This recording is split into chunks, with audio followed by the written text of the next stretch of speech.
Well, what do you know? It's Saturday. What the heck is that? That's what that is.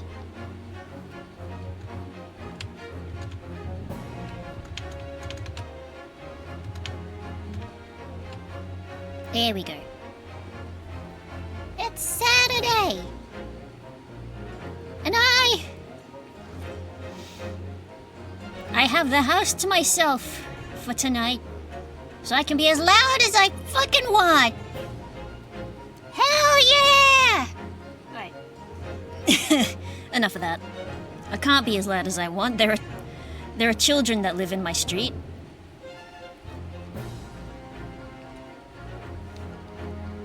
Families live here. As well as I'd probably set off the local curlews. But hey! How's it going?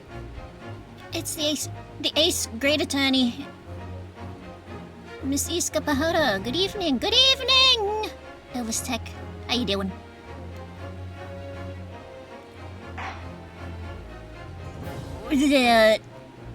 It's been a bit of a week. But, you know, I want this to be a happy spot, you know? My stream. So, I mean, we can acknowledge that there's some shit going on in the world. But, just for the next couple hours, let's just kinda put it down and focus on something to keep each other sane, eh? Let's see, the adventure of the Clouded Kokoro. Last we left off, we started trial. And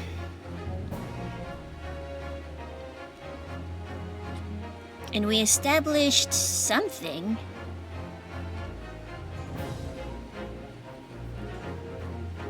After some very stressful days, I can take a break, so I like that it's with you. Ah, I'm glad you're able to take a break, Elvis Tech. Yeah. Goodness knows, at least a handful of people in the world need a break. But yeah, Clouded Kokoro. We established stuff, and things happened, and I don't remember what happens next. I think we did 2 summation examinations. Yeah, that's right, we've got this pair.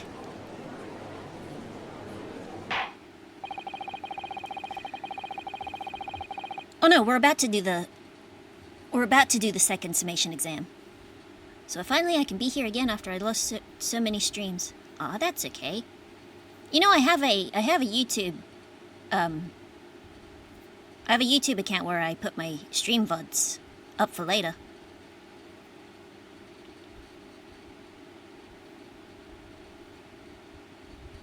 I have considered the defense counsel's request for a further summation examination of the jury, and I have determined that the court must uphold the defense's judicial right to this procedure.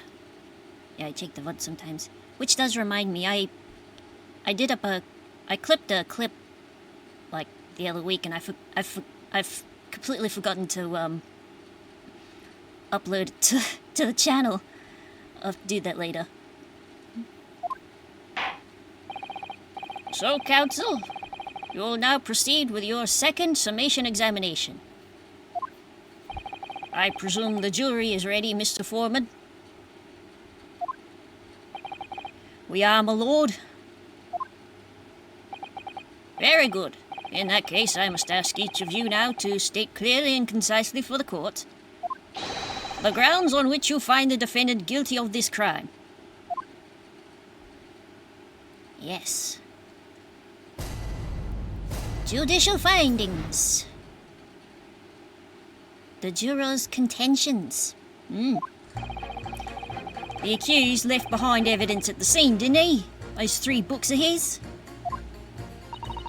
If there was some novel alternative explanation about how the victim was stabbed, I might reconsider. Even if the woman was throwing books, It can't be related to this crime if the window was closed, can it? Dearie me, it was only a little book. Hardly life-threatening, even with a direct hit. Lady, ma'am, Mrs. Garrideb, please. Look, I just want to get this over with. If I don't bring home some pay tonight, I'll be in a tidy bit of trouble. Come to think of it, we had a fire at home a while ago. It gave me the sneezes. Yes. Considerably more tangible arguments from all members of the jury this time around, it seems. With one notable exception, of course. My learned student friend was unable to find fault in the previous witness testimony. That's right. We were establishing how Natsume, which road he took home. Wah! So the court must accept the fact that it was indeed the accused seen fleeing from the scene. Von Karma? No, not Von Karma. This is Van Zeeks. Though he does look a little bit Von Karma-ish. And moreover, no one else was even at the scene to commit the crime. Well, if the eyewitnesses are correct, it would seem as if the conclusion is somewhat set in stone. I fail to see how it can be argued any other way. That means, I'm afraid, that during this summation examination, it's essential that you establish some other tangible explanation for the facts. But how? What would even constitute a tangible explanation here? Isn't it obvious? Who stabbed the woman and how? Those two details are all you need provide. Simply give us a name and a method by which the attack was conducted. Oh, and there I was thinking this might be hard. But Mr. Naruhodo, you have to do it. Otherwise, this really will be where the trial ends. No pressure then. That's quite enough preamble. Proceed with the summation examination, please. Okay. I presume you're prepared, counsel. Yes, my lord. All right, Ryunosuke, focus your mind now. Slap! Ooh, 2 slaps. Clearly, the key to this summation examination is going to be juror number 4, the maid. Or should I say, Mrs. Garrideb. We have a book that disappeared from the Garrideb's house on the evening of the incident. And the 4th book found in the victim's hand. There must be a way to link the two. Yes, that's what we have to find. Using every technique I've learned in my short career so far. Whatever it takes. Don't forget to keep an eye on Mrs. Garrideb and how she reacts. Even to the things other people say. Because we really haven't had that since, well, you could spotlight on another person. Accused left behind evidence at the scene. Those 3 books of his. 1 second. Blah, blah, blah, blah. I'm just gonna quit. How much? Okay. Nope. Oh, to press. Hold it! Hold it! But as we know now, there were 4 books, not 3. Well, what difference does it make? There's every possibility that the 4th book, in fact, belongs to the defendant's landlord. Yeah, that's the part I have a problem with. Sorry? Well, at the point the woman was stabbed, this landlord fellow was at home, wasn't he? Enjoying a fiery scrap with his wife or something, you said. That's not exactly how I put it, no. Well, anyway, the point is, the fellow and his wife were somewhere else when it happened. I think that That's what you call a strong alibi. So it couldn't have been the landlord who did it, which only leaves the Nipponese fellow. Honestly, I can't see what all this palaver's about. It's a done deal, isn't it? Dirt cheap? I suppose it is, since I've nothing witty left to say. If there was some novel alternative explanation about how the victim was stabbed, I might reconsider. Hold it! Okay. So, you might be willing to change your decision, you mean? My, such delight on your face. But I'm afraid I shan't be swayed by emotion. Despite what you may think of me, I'm a very modern, metropolitan, and rational woman. With a racist streak in you, ma'am. That's great. That's nice. If one reads the morning papers, it's all forgotten by tea time, isn't it? So why read them in the first place? What the... Oh, God. Yeah, of course. Yeah. Why bother printing papers if nobody's gonna remember what it says? You see, modern, metropolitan, and rational thinking, wouldn't you say? And not at all extreme. Ah! As I see it, an overwhelmingly suspicious Japanese man has been implicated by overwhelmingly strong testimony. So despite one or two minor puzzlements, I do declare that the man is overwhelmingly guilty. Modern, metropolitan, and rational logic, wouldn't you say? I'm almost out of breath already. Jeez. Overwhelmingly. But us modern gals... Oh my god. Us modern gals are always delighted to embrace new fads, you know.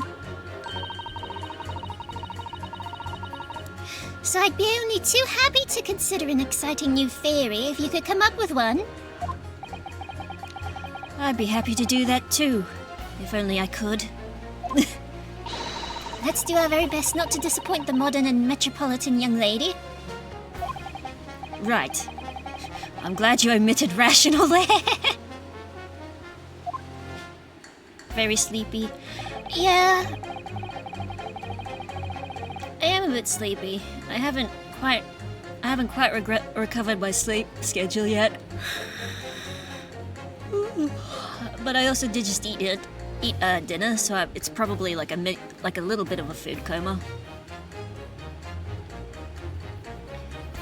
Even if the woman was throwing books, it can't be related to this crime if the window was closed, can it? Hold it! But what about the possibility that the window was open? What about it? I mean, there's just no way it could have been. Maybe. Yeah. Because I want to say I've recovered from cold 3, pretty much. But I think all the stress from the babysitting that I was helping out with hasn't quite left me yet. How can you be so sure? The prosecutor fellow over there said it earlier, didn't he? Winters in London are no joke. You don't want to invite that sort of cold indoors. So no, that window wasn't open. Us Londoners like sitting by the fire and staying warm, see? But you couldn't categorically state that the window wasn't open, could you? It just wasn't. They wouldn't have opened it. Then what's the point in even having windows, huh? Counsel, you will kindly refrain from childish bickering. Oh, sorry. Somehow I need to show there's an undeniable possibility that the window was open. Because this young man isn't going to budge otherwise. Oh, that was funny. It was only a little book. Hold it! Alright, ma'am. But the little book was on fire at the time, was it not? With flames of love, I'll have you know. There's really no such thing as a loving incendiary bomb. He's right, you know. Well, he brought it upon himself. It's playing with fire to betray a fiery love. He didn't even do that! He just misconstrued a bookmark. Isn't it, Will? Don't you agree? Well, any kind of betrayal is, certainly a bad thing, yes? But I think the argument might have arisen out of your misunderstanding, Mrs. Garadeb. Sorry. Never you mind that. The point is, we were just having a jovial little dispute, nothing more. Ah yes, a jovial little dispute that left your husband with a big ol' red hand mark on the side of his face. And I won't have any more of these suggestions that it was anything whatsoever to do with this crime. Ugh. Right, well, we'll see about that. What about juror number 5? He doesn't seem to be turning a hair at Mrs. Garadeb's relentless onslaughts. Oh, she is actually slapping him like, on the arm. It's almost as though he's used to it. What a gentle soul he is. Are you sure? I just want to get this over with. If I don't bring home some pay tonight, I'll be in a tidy bit of trouble. Hold it! Go ahead, tell us. You just want to get this over with? How can you sit there and say something like that? A man's future's at stake here. Well, you and me both then, like I said before. What? I told you already. I'm a day labourer, aren't I? If I don't bring home some breadies with me tonight, you'll find me floating face down in the Thames tomorrow morning. Oh dear. He must have a tough wife too. What? You heard me. My missus isn't one to mess about, you know. She can be fierce, believe you me. Just as an aside, I love the phrase "believe you me." It's an excellent example of like a really, really old grammar rule that used to be a lot more widespread from like hundreds of years ago. It's really neat. Another shining example of marital bliss, then. A situation like this cropped up the other day. It was, well, I'm still bad at English grammar. That's okay, like... You don't have to worry about it if you're not ever going... If you don't think you'll ever use it in, like, casual speech. But it is fun to learn about. I'm just fascinated by, like, language in general. You know, it's funny, I can't quite remember. Sorry?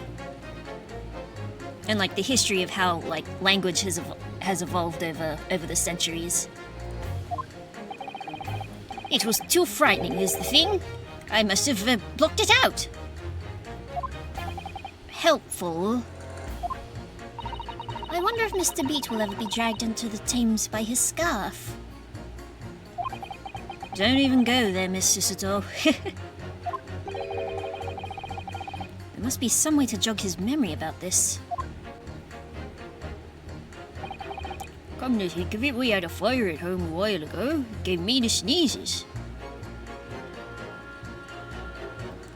I don't even know how to write correctly in my native language. Fair.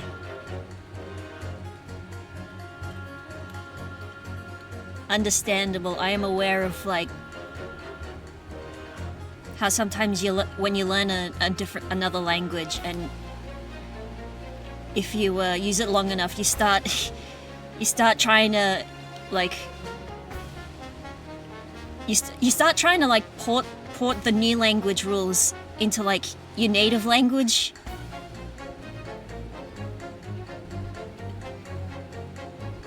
Yeah. And Like, you just say something, you try to say something in your native language, it's like, wait, that didn't come out right, hold on. Hold it! Does that have anything to do with your decision about the defendant's culpability in this case? Sorry? What was that? You'll have to speak up, lad. Could you tell us more about that fire? Oh, it was last winter. My grandchildren baked me a lovely cake on my birthday. Oh, speaking of, Mum baked a cake, the other night. For, Dad's birthday. We had to have it early, because Dad went back to work this week, and his birthday's on Tuesday.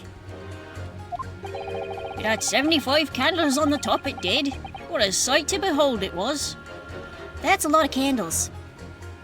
I'm glad we now have just the candles that are molded in the shape of numbers. So you don't have to waste all that time. But goddamn, you put candles on a cake? Was it some kind of devil worship? Oh yeah, that's right. I think in Japan it's not actually...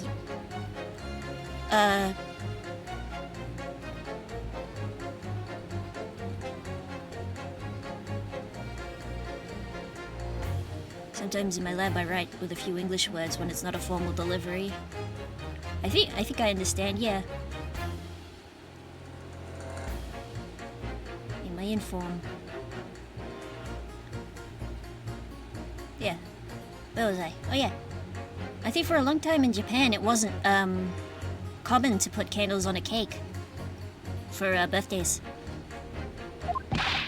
Of course not! It was an angel cake! To celebrate my birthday, obviously! Nice play on words there. It seems that's a common custom here in Great Britain, Mr. Naruhodo.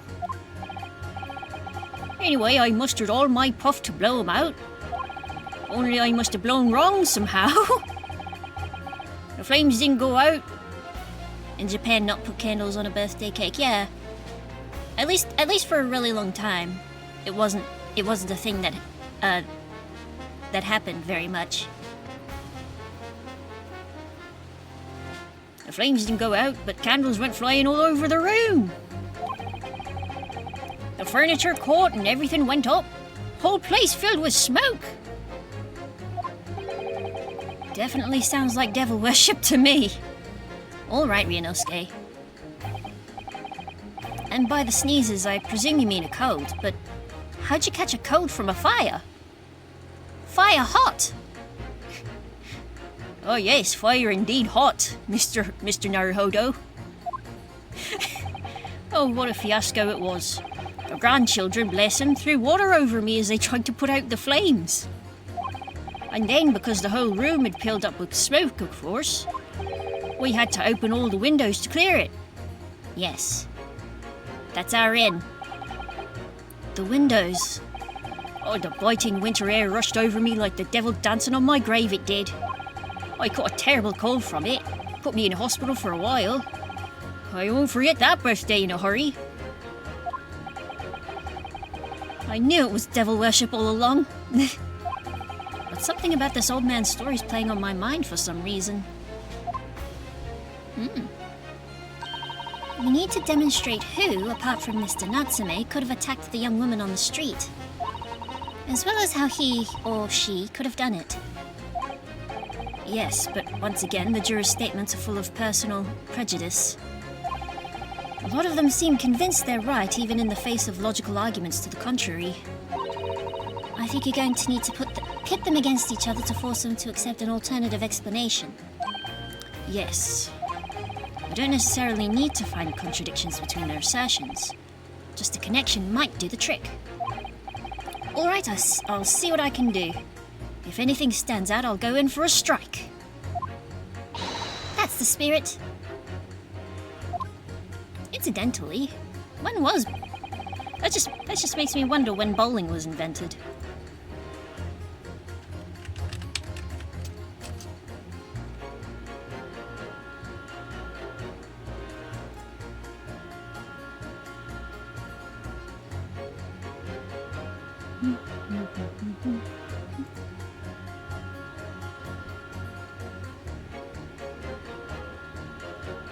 Ooh.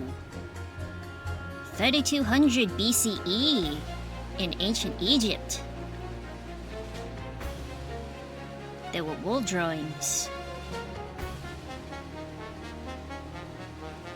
in an Egyptian tomb, and then miniature pins and bowls in the grave of an Egyptian child around the same era. Interesting.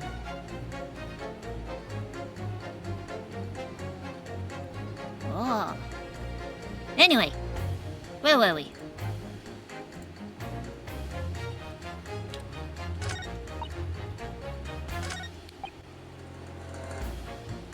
You. Oh, yeah, that's right. Winter house fires are dire. You have to open windows to clear the smoke. That's when the chill gets you, see? There we go, there's our in. Objection! Objection? These two jurors' statements clearly contradict one another. They do? How exactly, counsel? Don't point at me again. I told you it wasn't me. Eh? What was that you say? Speak up, lad, speak up. Juror number 3. Do you see? My rhyme? Oh, me? See what, sir? Did you hear juror number 6's account of his birthday celebrations from last year? It seems, despite being a Londoner, he once opened his windows in the middle of winter. Well, yes, of course, because it was an emergency. I mean, obviously, if the room was filled with smoke from a fire, then you'd be mad not to... You'd be mad not to open the... open the... Oh! Exactly. On the day in question, at the time of the incident, there was a fire in the Garadeb household. And Mr. Garadeb had the following to say about it. The whole place filled with smoke. Yes. Oh my! Oh, my hat! Madame!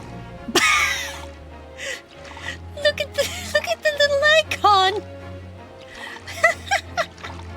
The little icon of Mr. First! Oh, that's really good. Oh, that's a lot of tea. She's gonna be peeing for a while. Excuse me! Juror number 4, do you have something to say about that? Do you need a bathroom break? Do you need the outhouse?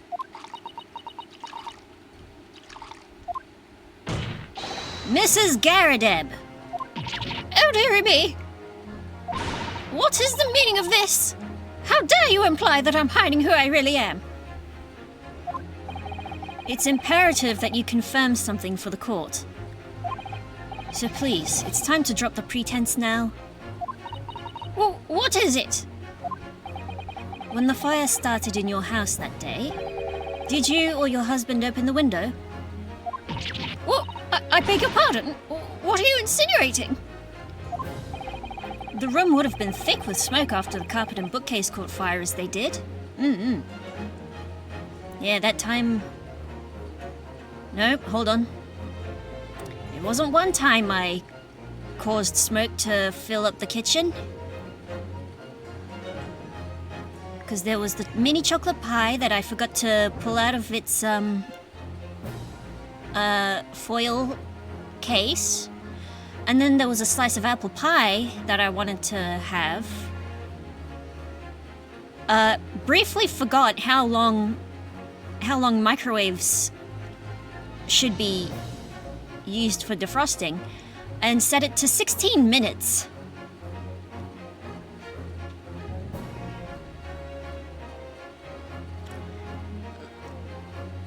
So to recap, I put a slice of apple pie in my microwave. My 1100... What was it?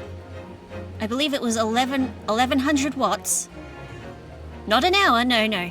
15 minutes. I put that pie in there just 15 minutes because I had forgotten how microwave work. And about, how long did it take? I don't remember. I definitely had to stop it before then. And that poor slice of pie was charred. I had to be very careful with the plate because it was hot. But yeah, did not get to eat that slice of pie that day.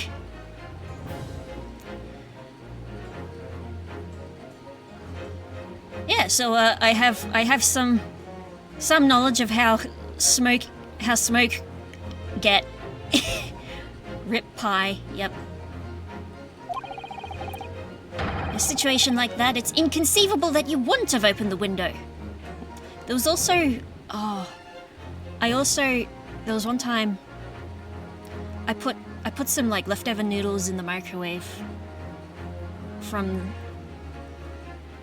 the place that used to be just across the road many years ago. I think what I forgot to do was take the noodles out of the box that they were in, because the box had one of those little metal like handles that is just like really thin, kind of like millimeter width. Oh, I don't know. It wasn't aluminum. It was like thicker, like slightly thicker, like steel probably. But it was like the really thin, like spaghetti thick, like handle on like a cardboard box. And I think when I tried to pick up these noodles out of the microwave, I think I like touched the metal bit, immediately dropped my noodles onto the kitchen, onto like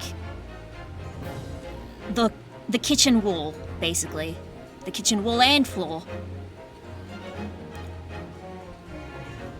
Tasty noodles ruined. And then I did the smartest. I did such a very genius move, because then I went to clean up the noodles with my mom's recently bought hand vacuum.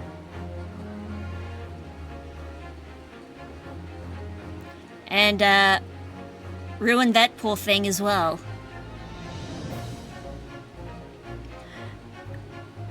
So, I'm great in the kitchen, as you can tell.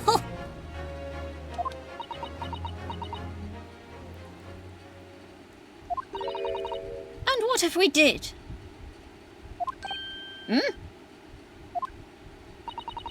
Oh, all right then. Yes, you're right. My husband was frantically trying to open the window, which can't have been easy since I continued to give him a justly deserved book battering. Do not batter your books, kids. You'll get them gross. Even though your house was on fire.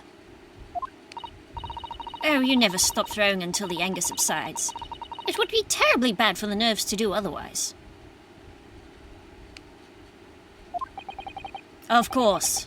I should have realized. That's a significant step forward, Mr. Naruhodo. You've managed to establish that the window was open. Yes. We simply must have that added to Mrs. Garadeb's formal statement. Now you mention it, yes, the window was open at the time.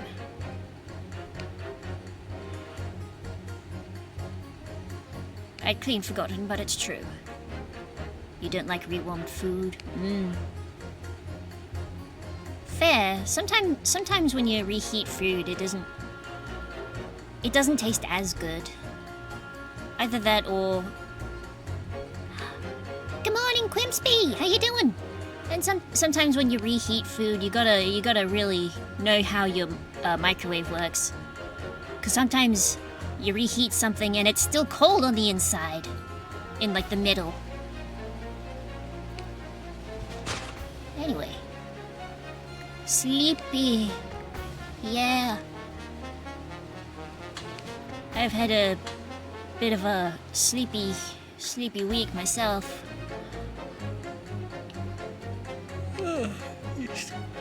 Kinda recovering from the babysitting job, the nightmare. Anyway. Objection! Those two statements clearly contradict each other. Hold it! Wait! Oh, I've done wrong.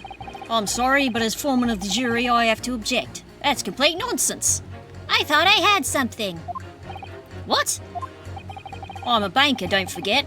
An educated man. That's banker with a B. And there's no contradiction as far as I can see. What do you mean? Quite so, Mr. Foreman. I'll not permit a whimsical attack against the good members of the jury council. God damn it. There was nothing whimsical about it. Okay, I think they want me to press again on Mrs. Garadeb's statement. The fourth book found at the scene of the crime shows very obvious signs of fire damage. And the title of the book is The Lion's Pride. The same title, in fact, as the book that Mr. Garadeb told us he had been reading. Yes. Well, I really couldn't say. Oh, really? On the day in question, did you or did you not throw at your husband the copy of The Lion's Pride that he'd been reading?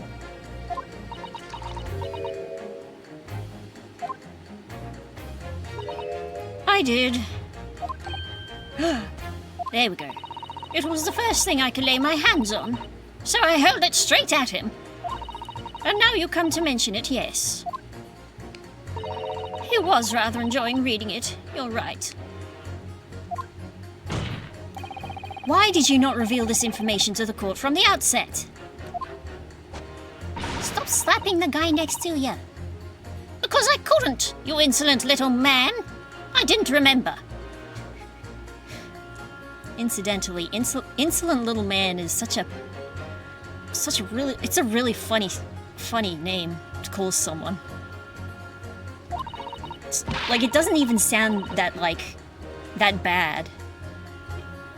At times like that, you pick up and throw whatever you can lay your hands on as well, you know. I don't. What? I really don't.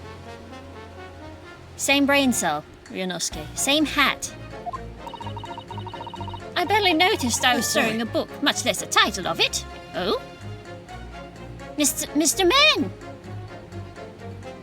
What the... What?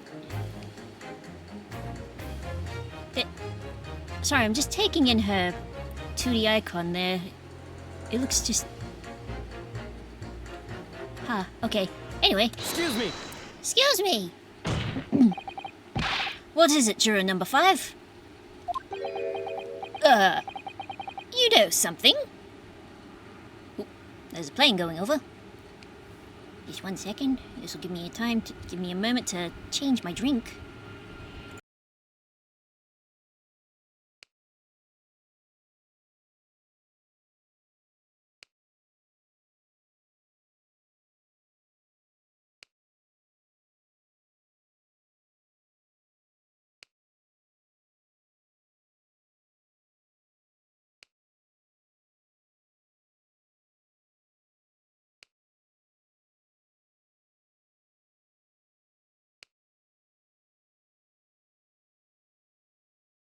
There we go. You know something? I've remembered what it was. That memory I'd blocked out. Oh? Ah. It was listening to what this granny was saying. Brought it all flooding back. Who are you calling a granny, you cheeky devil? I'm Mrs. Garadeb, or the maid, I'll have you know. How old is she, actually? I'm so curious now. She's 38, so she's 46. Wow, 8 years of difference between them. Jones is 34. He's 32. 23, 21. Oh, yeah. The man doesn't even flinch. Please tell me that's not because he's so used to being hit all the time. Oh, boy. Is there just an underground sex dungeon that we've just not heard of? Somewhere in London? I'm sorry. It was about 2 weeks ago now. I just got back home after work, like. I put my hand in my pocket for the wages I'd just earned that day, and I nearly died. There was a hole. Every last penny had dropped out. No! Oh dear, what a disaster. You haven't heard the half of it, boy. Oh? The wife was cutting up some chicken at the time. I could hardly get the words out, but I told her straight. I've lost a day's wages, love. Next thing I knew, the blade was whistling past my ear. Stuck into the wall next to me, it did, about 1 inch deep. Oh, that is a throwing arm, I gotta tell you. No words. Just terror. I could smell it then, you know. That god-awful stench of the Thames. Sorry. I was sure I was going to end up face down in in the muddy banks that night, I could tell you. Now, that's a real disaster, isn't it? I'll never use the word lightly again. Anyway, the point I'm trying to make is this. When women lose their rag, they'll throw anything at you. Knives, hatchets, hammers, you name it.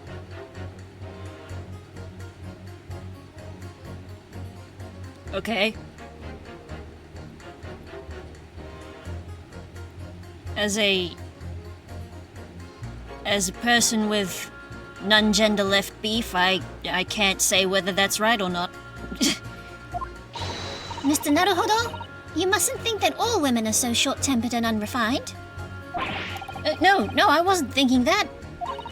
Throwing household objects at people is, well, it's so uncivilized. Just learn judo and throw the people themselves. At least attack with honor, using a bow or the like. What? Attack? Who are you going to attack?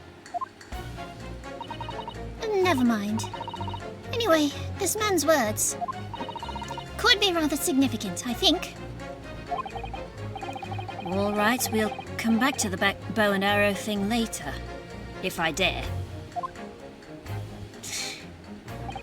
A woman in a rage will hurl almost anything at you. A kitchen knife really brought that home to me. Can we press this as well? Your wife really threw a kitchen knife at you. That's right, she was chopping meat with it. Had a tidy edge on it, believe me. Still, it's all memories, isn't it? It started with that smile she threw me when we were courting. And since then, the list of things she's thrown at me has grown along with our relationship. There was a cup, then a glass, then a pot, kettle, chair, a wardrobe, a cooker, a bathtub? Hello? Your wife must be even beefier than you. What a woman. Then things came to a head last week when she threw me right into the Thames. Still, she's not so bad when she's calmed down. She's a little sweetheart, really. She must... This guy and his wife must have, they must have, a really fucking good time in bed. they must. I'm so happy for you. If you want to know what I think this whole idea of ladies first that we're so obsessed with in this country was thought up by some clever lads who'd been tossed in the Thames a few too many times by their wives. That's a very interesting theory. What a terrible thought. On the face of it, this juror's statement just sounds like a really extreme anecdote. But I think it might turn out to be an extremely powerful weapon. Like a knife thrown inch deep into a wall. A weapon I might be able to use to make the jurors accept an alternative explanation here. Oh-ho! Your house fires. Alright, let's pick this man. Objection! There we go. Those two statements clearly have a deeply significant connection. Good grief. Yada yada. You mean they don't contradict each other? Explain, counsel, at once. Juror number 2, do you think perhaps that this could be one such novel alternative? Oh my, whatever do you mean? An alternative explanation as to how the victim was stabbed in the back. What are you talking about? We've demonstrated that the 4th book, The Lion's Pride, that was found at the scene of the crime, originated in Mr. Garadev's room on the top floor of his house. Therefore, it's equally possible that some other object besides the book could have found its way from the Garadev household to the street below. There's another plane going over. Eh? What's that now?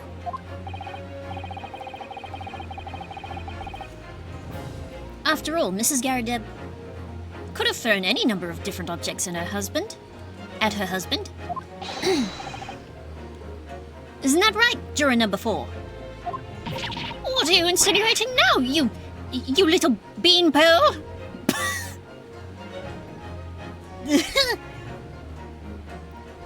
I get it.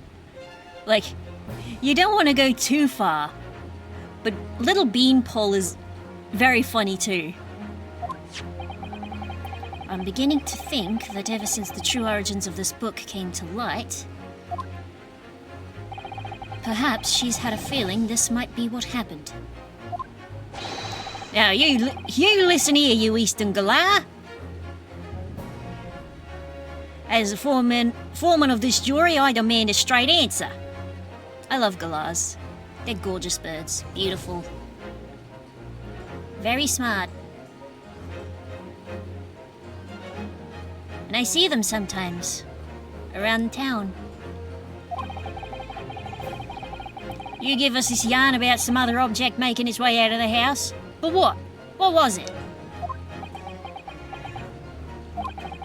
I'm really taking a big gamble here. That was a bold accusation to make, but I haven't any real evidence to back it up. Unless...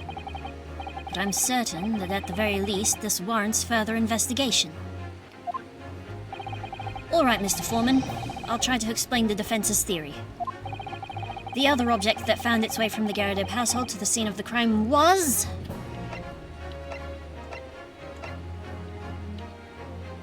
a jackknife. Take that!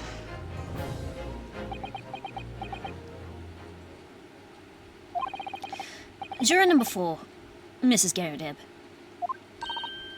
What now? I must apologize in advance for this. But I need you to confirm something else for the court. This knife. Have you ever seen this knife before?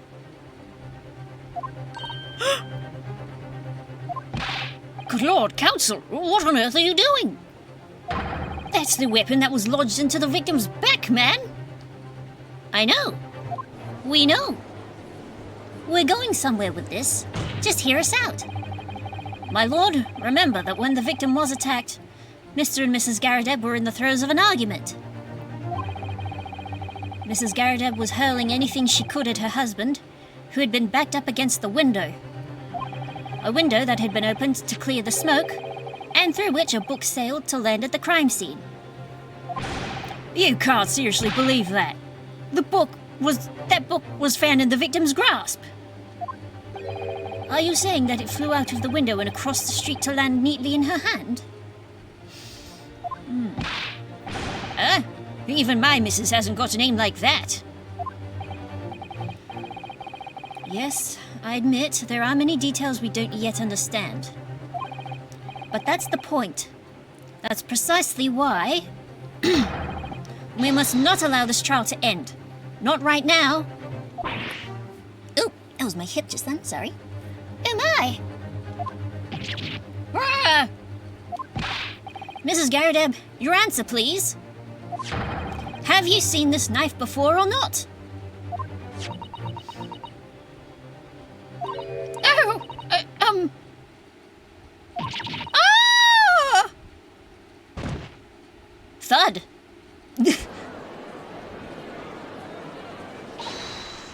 My lord! I wish to change my decision. I'm a woman of my word, after all. Thank you, madam. Yes, I agree. I certainly didn't see this coming, but I just don't think it would be right for this trial to come to an end now with so many unanswered questions. Mr. Foreman. I'd have to agree. Not that I think the granny did it, mind. Yes, you know what? I'm not quite happy about this at the moment either. All together now, ladies and gents.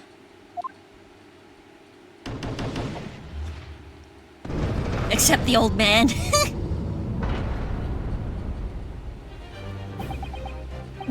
We did it! Again!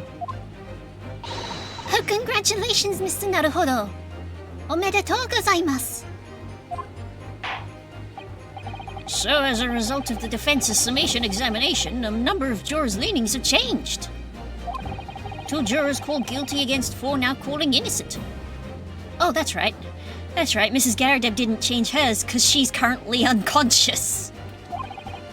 Accordingly, the opinion of this court is divided, and this trial will continue.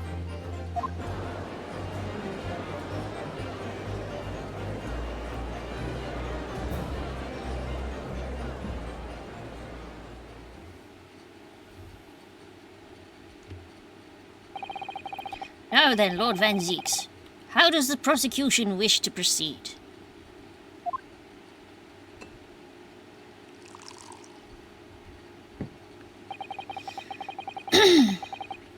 This trial is rapidly descending into a farce.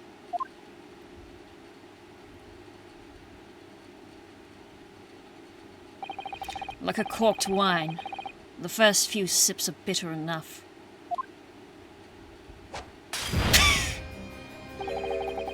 But what follows is so repugnant it's good for nothing save the gutter. If I may, Lord Van Zieks, the defence has just put forward a credible alternative explanation for what happened. Ow, bit my tongue a little bit there. Credible?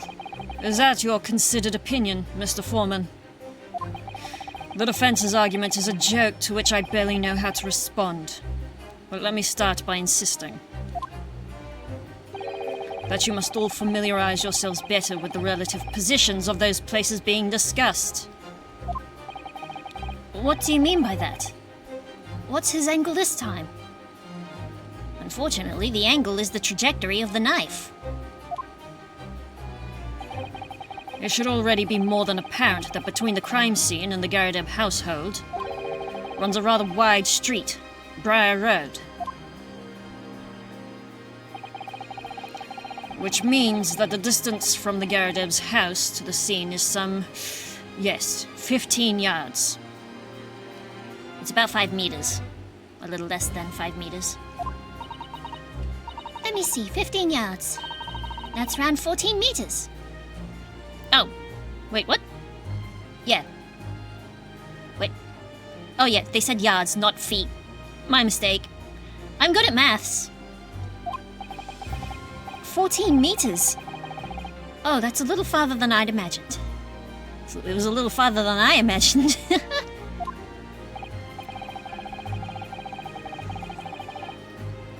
Oh, I am terrible with relative distances.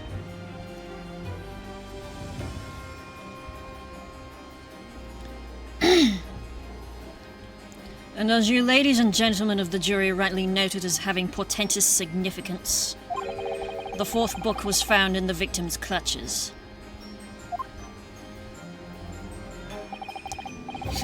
In other words, the smouldering book, wantonly held by the lady of the house, travelled some 15 yards to land on the opposite side of the road, neatly between the collapsed victim's fingers and thumb. Is that your final conclusion, my learned and deluded friend?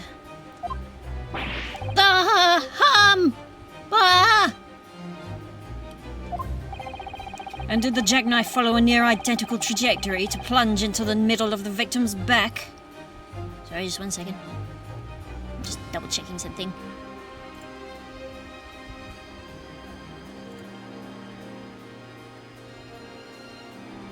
There we go. Alright. I was just fixing the calibration on purpose string. This fantasy is somewhat stretching the notion of having a bad day for the victim, I think.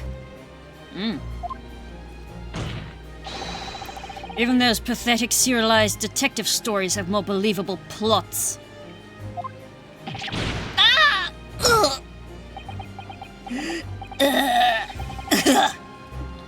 There's nothing I could say to that. Back, I passed out again after sending my last message. Oh my goodness. You really were sleepy. That prosecutor loves the sound of his own voice. Mr. Sato. Serialized detective stories are pathetic, are they? How dare he? Maybe let's pick our battles here. Stayed up last night playing bass. Ooh. Cool. Bass is cool. My lord, might I be allowed to speak? As judicial assistant, you may speak for the defense, yes. Go ahead. The prosecution may consider the idea a fantasy, but what the defense has postulated was believable enough to persuade the jury to change its leaning. And as such, the court has a duty to explore this alternative explanation as thoroughly as possible. Not to brag, but I'm kind of a cool guy. In parentheses, I didn't learn a single thing, I just fumbled around.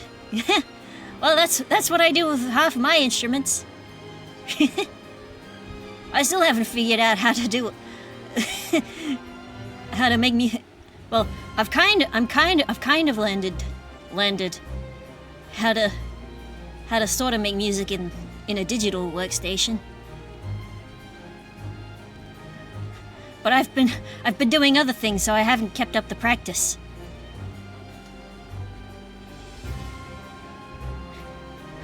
Like, I started writing lyrics to a new song yesterday. Music is so hard. Music is very hard, yes. To that end... Oh. Juror number 4, Mrs. Joan Garadeb, must be called to testify and submit to cross-examination. Excuse me. Saints alive! A cross-examination of a juror?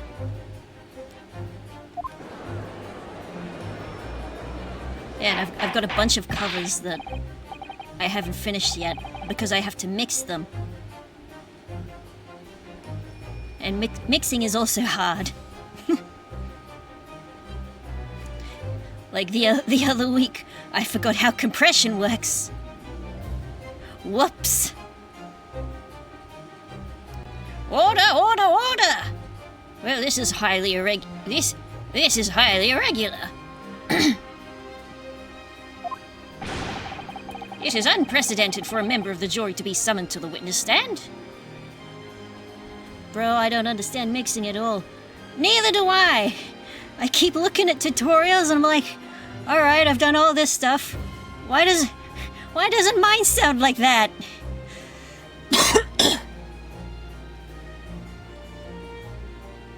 Equalization? What the hell is that? Compression? What the hell is that? Mastering? Limiting? What the hell is that? Distortion effects? That I can handle.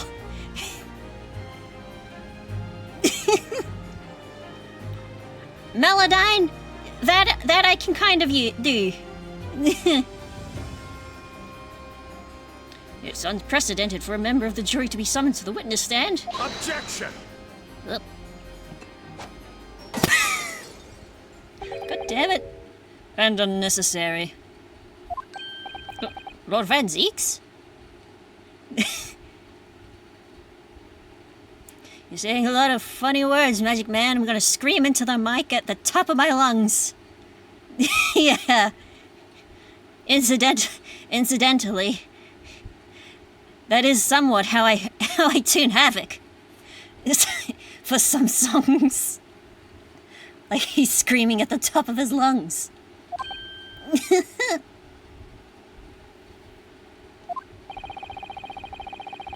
There are already witnesses in the stand whose testimony the defense may further cross-examine. If my learned friend's farcical theory has any truth in it, then both a burning book and a jackknife must have flown through the sky before this couple's eyes. And we must assume they would be able to testify accordingly.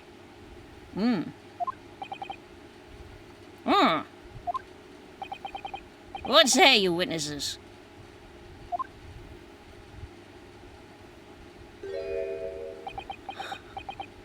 Oh, this guy's gonna make me yawn a lot more again. Yes, sir. Constable Rowley Bate reporting for duty, sir. I keep mimicking his, like, salute as if anyone can see that on my model. Method acting, I guess.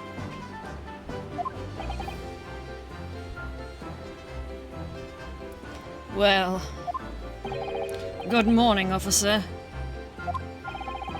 Sorry for dozing until now, sir. That's one way of getting into character. Yeah. I haven't slept for a month on account of a villain who's appeared on my beat, sir.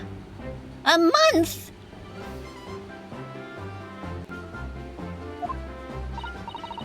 Oh, they are so heroic, these London bobbies. Patricia, my darling, I've been neglecting you, but no more.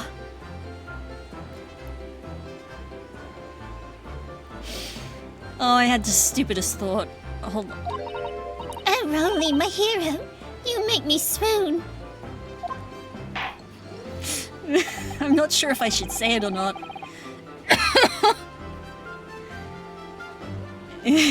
Maybe later. Very well, I hereby reject the defense's request. Aw, man. No. And order the witnesses in the stand to testify again. State forthwith before the court any details pertaining to the defense's alternative explanation of events. Yes, sir.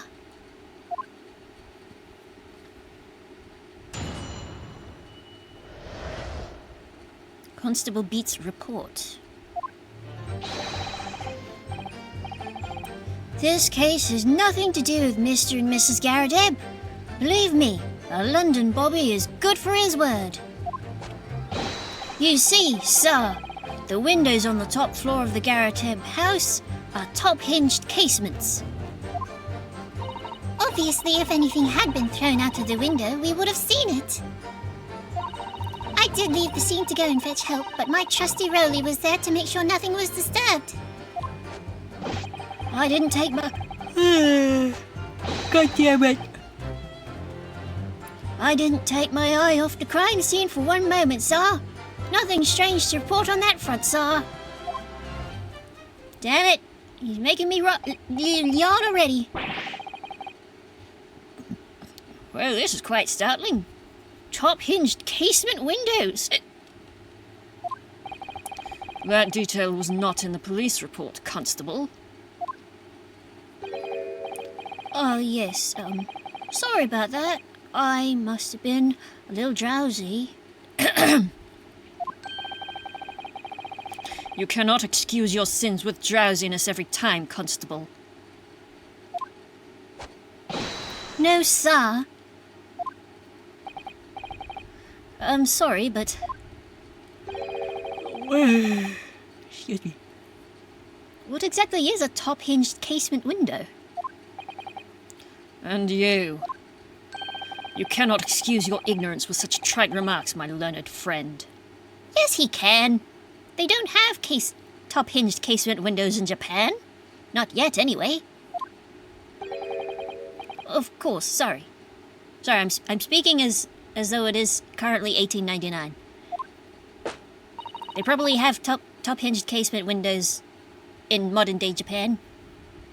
I found it, Mr. Naruhodo. Cast your mind back to the windows in Mr. and Mrs. Garadeb's room. All right, I'll try.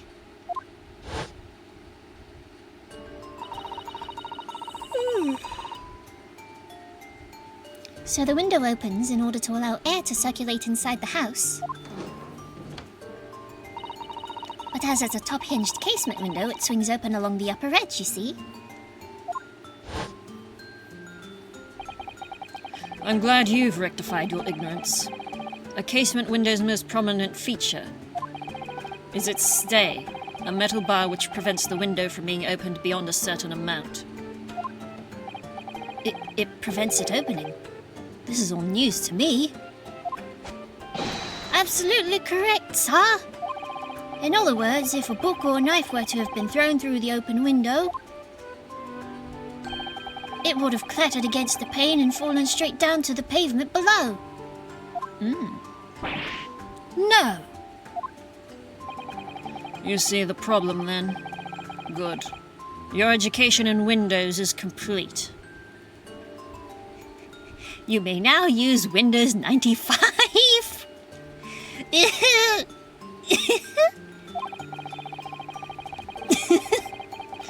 There was never any possibility of either the book or the knife traveling 15 yards over the road. That is, unless the window pane had been shattered, something we've discounted already. Yes. That can't be! Dead. Did you see that, Rolly? That young Japanese man just collapsed in agony. All right. Oh yes, my darling, I saw it. I saw how he... Sorry.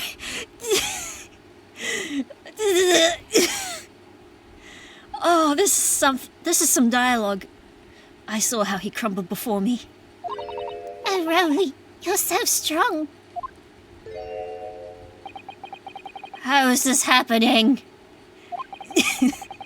I haven't even started the cross-examination yet, and already my argument's been destroyed. Whew, it's warm in here tonight. It's been very humid. We've had a little bit of rain, but not enough to actually cool down the place. Counsel, if you could drag yourself upright again, the court awaits your cross-examination. Or if it has rained, it hasn't rained over us. My lord. Good, another desperate situation.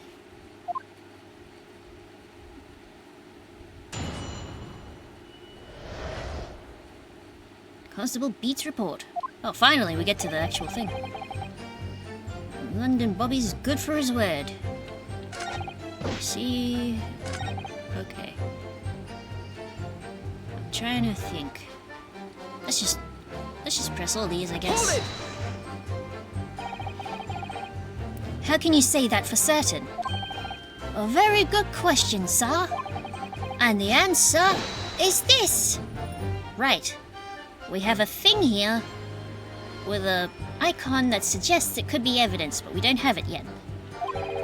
It has the noble founding principles of a force written on it as a reminder to all us policemen of our sworn duty.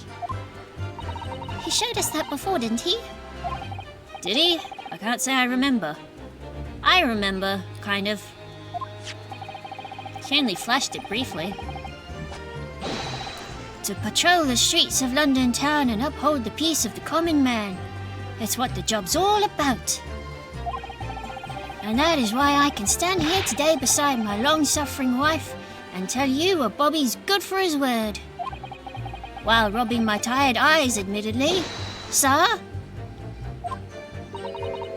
Oh, Rowley. You're so manly. Of course I am, my darling Patricia. Oh, Pat. Oh, Rowley.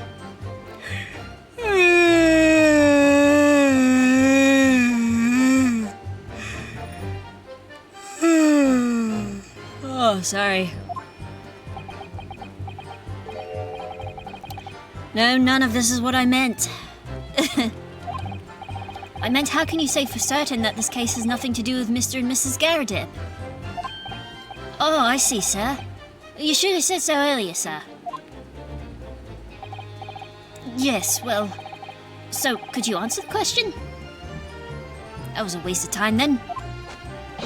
Absolutely, sir. Sir, I'll answer it to the fullest of my abilities, sir. There's a surprising reason why Mr. and Mrs. Garradip's domestic dispute can't be related to this case. But before I get into that, just one thing. Yes.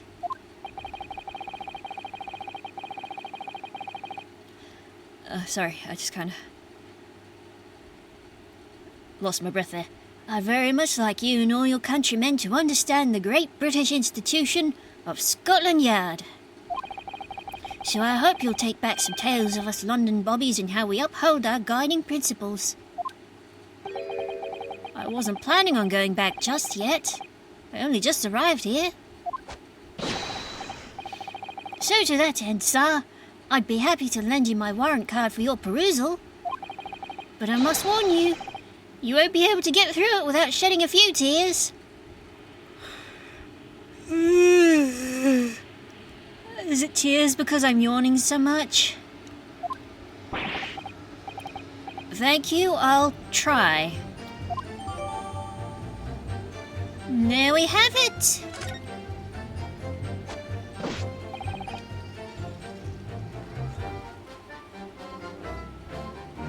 Top hinged casements. Obviously, if anything had been thrown out of the window, we'd have seen it.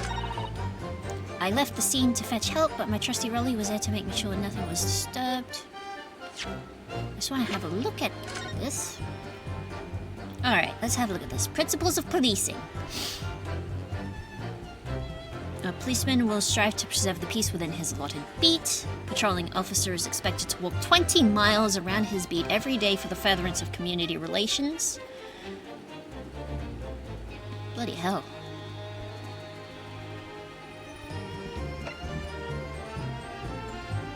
Metropolitan police regulations. Any crimes fall under the jurisdiction of the beat in which they are discovered. When a crime is discovered on his beat, a policeman must assist with initial investigations and help detectives.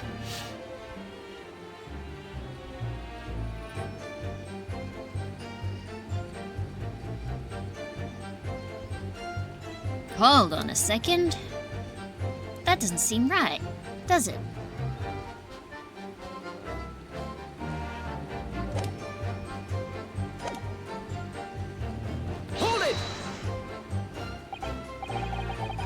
You said that you went to a nearby police box to fetch another officer, is that right?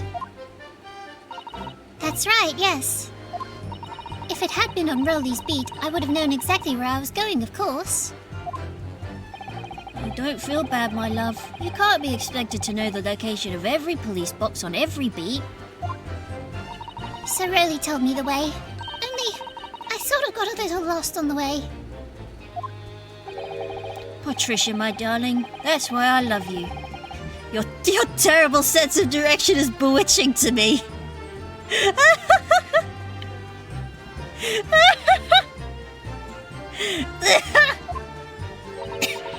Oh, Pat.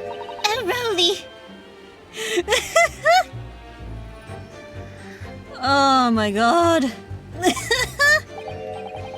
Oh, please. That's such a base reason to love someone. You're not wrong. So I suppose I was gone for about 15 minutes. But like I said, my Rowley was at the scene the whole time, making sure nothing was disturbed. Sorry. I was off duty at the time, of course, but the true Bobby is never really off duty, sir. I didn't take my eye off the crime scene for one moment, sir. Nothing strange to report on that front, sir. Hold it! Nothing to report. Ijo nashi. That's correct, sir. I had my eyes wide open the entire time. Never looked away for a second.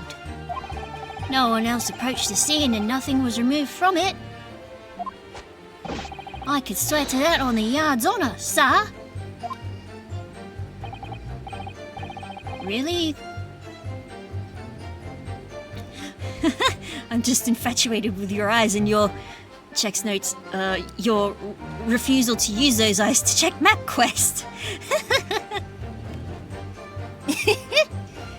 That seems a little strange. I beg your pardon, sir. Strange, sir? Seems altogether regular to me. This burnt copy of the Lion's Pride was originally in the Garadeb household. So the question remains, how did it find its way into the hands of the victim? Can you shed any light on that, seeing as you were at the scene of the crime the entire time?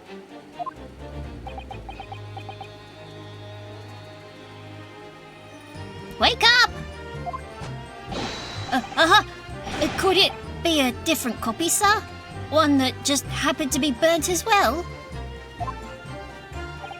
Even if that were possible, why would the victim have been gripping a book like that in her hand? As we can see from this photographic print, she had a bag over her shoulder.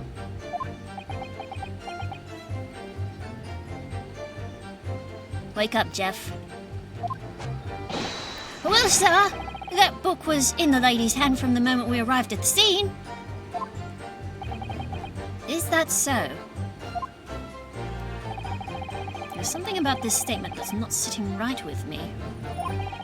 The two mysteries of how that knife ended up in her back and how that book ended up in her hand. There must be some common thread between them. I'm so sorry, Mr. Naruhodo. I had no right to speak out. What do you mean? I requested the cross-examination of Mrs. Garadeb without consulting you. Even if the judge did deny me. Oh, I see. Well, I agree with you. We do need testimony from Mrs. Garadeb. If we're ever going to get to the truth of this matter. Do you really think so? Well, think about it. No matter how far it is across the road or how that window opens, Mr. Garadeb's book found its way to the scene of the crime somehow, didn't it? You're right. And then there was Mrs. Garadeb's reaction to me showing her the knife. The woman's hiding something, I'm sure of it. You're right again. We need to use this cross-examination to uncover more clues. We'll get to the bottom of this one way or another, I swear. Yes. Okay, we looked at that one. Top hinged casements. By which you mean they don't open fully, is that correct? Yes, sir. They're just there to allow a bit of air through the house, you see. So they're restricted as to how much they open. and therefore anything thrown out of the window from inside the room would simply strike the pane and fall to the street directly below. For clarity, allow me to mark the map. Here is the location where objects would have fallen. Oh yes, directly opposite the scene of the crime on the other side of the rather wide road. Would it have been so hard for somebody to mention this top-hinge casement thing before? Well, I have another question for you, Constable. And what would that be, sir? How do you even know? Why would you have any idea what sort of windows Mr. and Mrs. Garrideb's house is furnished with? Oh, well, sir, it's very simple. You see, I helped with the investigation yesterday. Hello? Madame? Excuse me.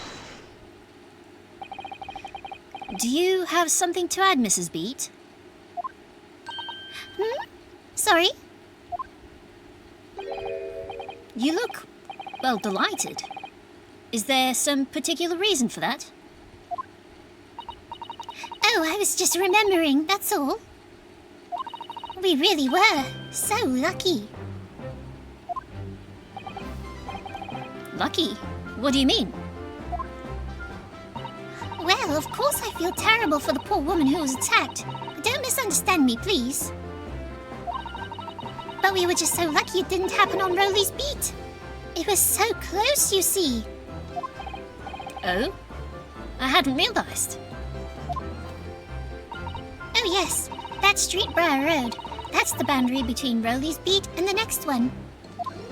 Is it? Isn't that right, my love?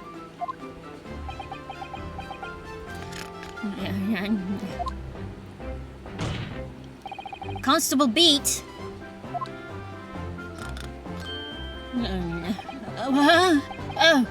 Yes, that's right.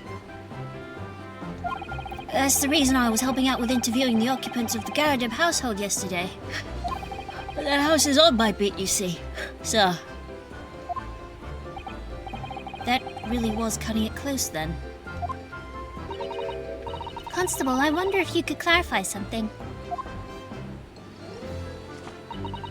If the Garrideb household is on your beat, does that mean that the pavement next to it is as well? Outside Mr. Garrideb's house? Yes, ma'am. The pavement on that side of the road is part of my beat. I see. I was unaware of that. Just think, if the woman had been attacked just on the other side of Briar Road, we would never have been able to go for that meal to celebrate our wedding anniversary. But that's the life of a bobby after all. Extraordinary people are bobbies, tirelessly working for the benefit of all Londoners. Do you know what I think? I think it was the good Lord's way of rewarding my Rowley for all his hard work. The good Lord Justice, I mean. Strong heart. Chief Lord Justice. Don't you think so, my darling? That must be it, Pat, my love. That must be it.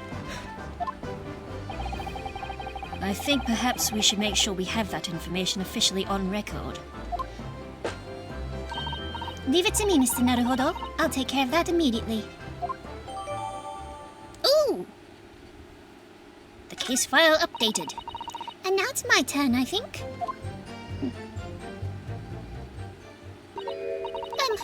Can I ask you something? Please, Mr. Lawyer, sir. Oh, hold on. I just want to look over the case file again.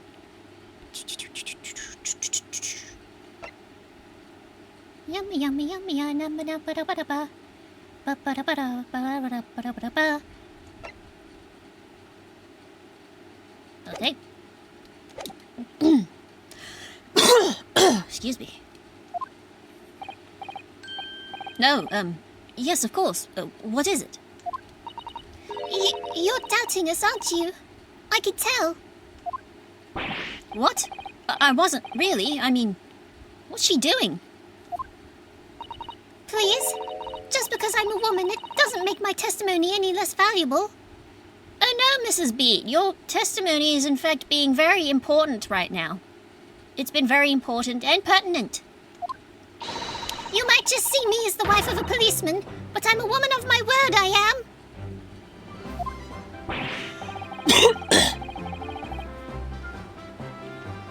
I really don't remember ever suggesting that I doubted you.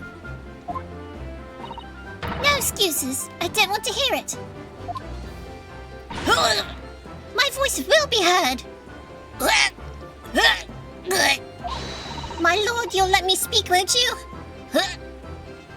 Patricia, my hyoid. Yes, Mrs. Beat, I'll allow you to supplement your testimony if you so desire. Sometimes the path of least resistance is the sage one. Is it? That was a very loud mutter. I heard that. That Japanese man thinks a policeman's wife's word and counts for nothing, does he? Well,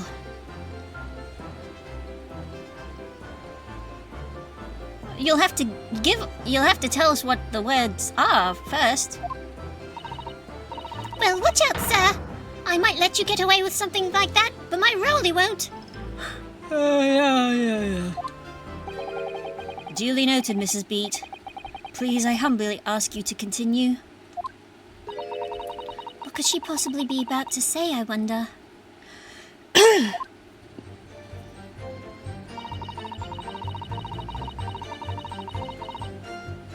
know what I saw. My eyes never let me down. My sense of direction is a little off sometimes, though. What do you mean by this? Mrs. Beat, nobody's questioning what you've told us. I saw what I did. That evening I saw it clearly. That little Eastern man with the whiskers and the funny curved back slinking away from the scene.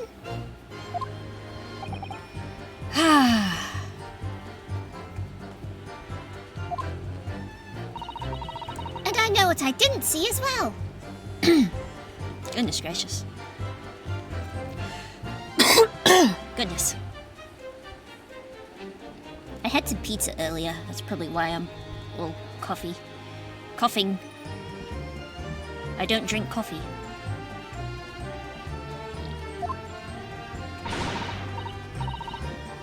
I didn't see any flaming books or knives flying through the sky.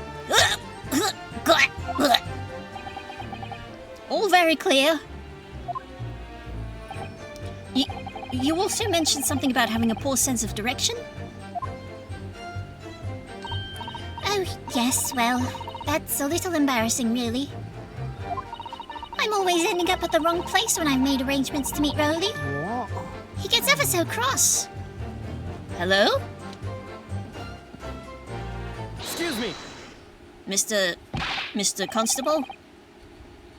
Constable Beat, is there a problem?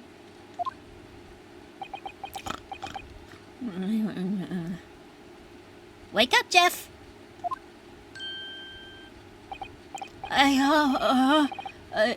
No, sir. No problem, sir. Did your wife's remark just now bring something to mind, perhaps? Oh, well, in a way, sir. Yes, sir. I was just remembering that the same thing happened that evening, is all. Huh? You mean Mrs. Beat lost her way on the night of the incident? Well, you see, I sent her off to find a police box in the next beat over from mine. But she was gone a fair bit longer than what I was expecting. I thought she'd be back inside 10 minutes, but my darling was gone a good 15. That's not a big margin of time, really. Oh, Rowley, you're such a tease. But the reason I was so long was because of the bouquet, silly. The bouquet? Sorry, what bouquet are you talking about? Oh, it was a present for our wedding anniversary. Rowley's so romantic. He saved up for it with farthings and halfpennies he found in the gutter while doing his rounds. Oh, that's really sad. Yes, how romantic. I'd forgotten all about it until just now. Had you, my darling?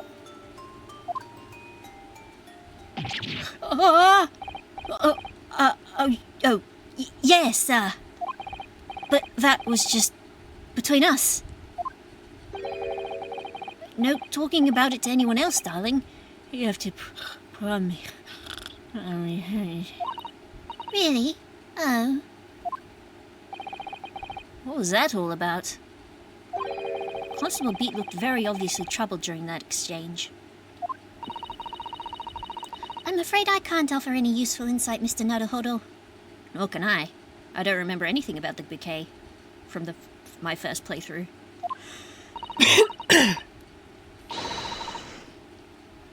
But I'm quite sure of one thing. We have to ask Mrs. Beat about the bouquet.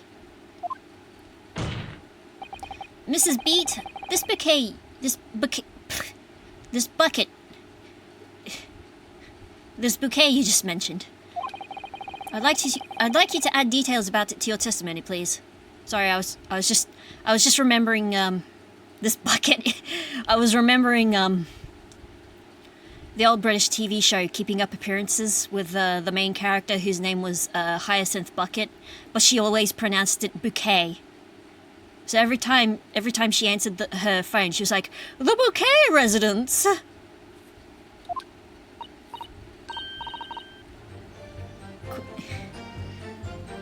Quite a silly show, but a funny one. Oh, really? Yes, I'd love to.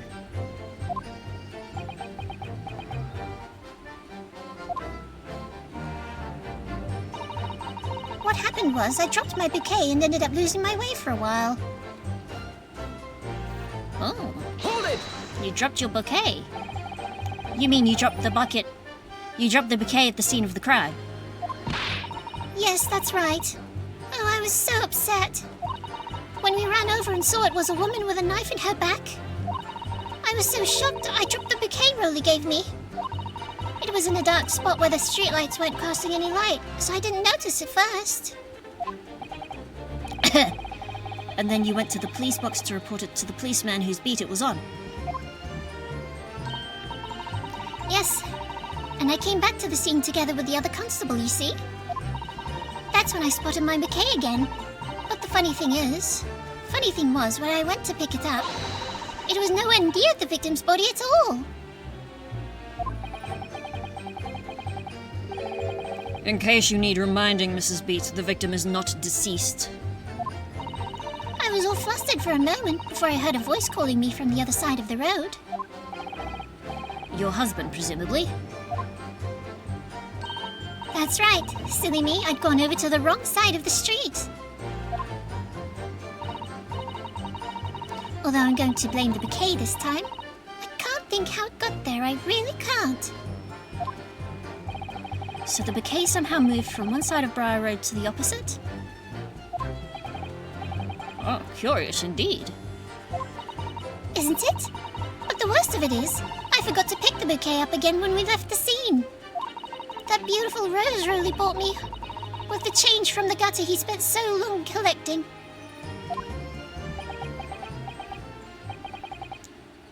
By bouquet, do you perhaps mean this sorry solitary rose? Aww. Oh! Oh! Yes! Yes, that's it! That's the bouquet Rolly bought me for our anniversary, with the old bits of change he found in the gutter. Maybe just call it a rose. Tell us, Lord Van Zeeks, where'd you come by that flower? According to the report by the police officer in charge of the crime scene's investigation, it was found on the edge of the pavement in front of the Garadeb household. In front of the Garadeb's house? Although it wasn't noticed until the morning as it lay where the street lamps cast no light. A single rose can still be a bucket. True that.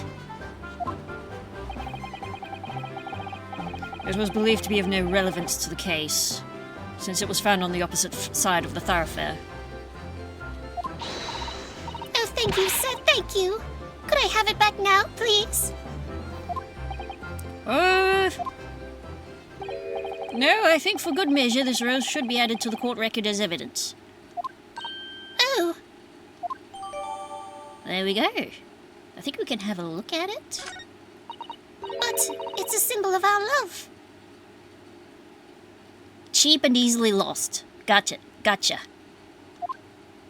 I want it back after the trial. Do you hear me? I want it back. Good grief. Rest assured I shall do my very best not to forget, Mrs. Beat. All right, let's have a look. We can look at it. It is a beautiful rose. An English rose. It's such a beautiful flower. Ah, this is a rose, is it? I've never seen one before. Do you not take an interest in flowers, Mr. Naruhodo? I wouldn't say that exactly, but I do know 3 types at least. Gosh, only 3? Yes, plum blossom, peach blossom, and cherry blossom. Ume.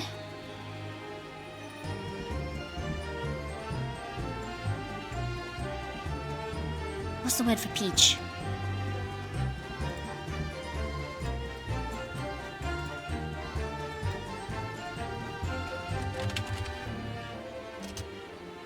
Oh, it's momo.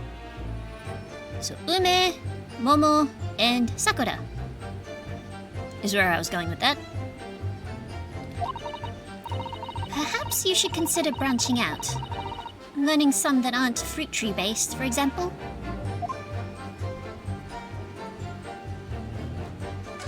Bit of string tied here. It's very stylish paper the flower's wrapped in, isn't it? It's just an old newspaper, Mr. Naruhodo. Oh, I suppose it's because I'm not used to seeing English print. It looks so exotic to me. Ah yes, exotic English print. I see. Is something wrong? Oh, no, I was just thinking that if you wrapped a stone-baked sweet potato in English newspaper... Oh, It might look like some sort of fancy cake. oven-baked sweet potato.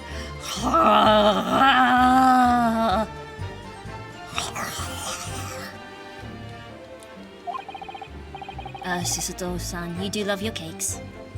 That does remind me, we still... I thought Susato was about to call Naruhodo a poser. That's funny. Can we look inside? No, we cannot. Shit. Is there anything... Is there anything else that we can look at?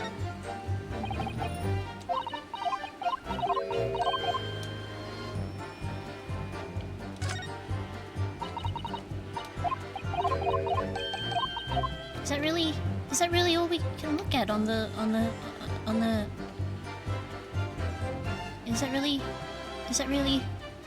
Is that all? I thought... And nothing change? Nothing at all? Okay.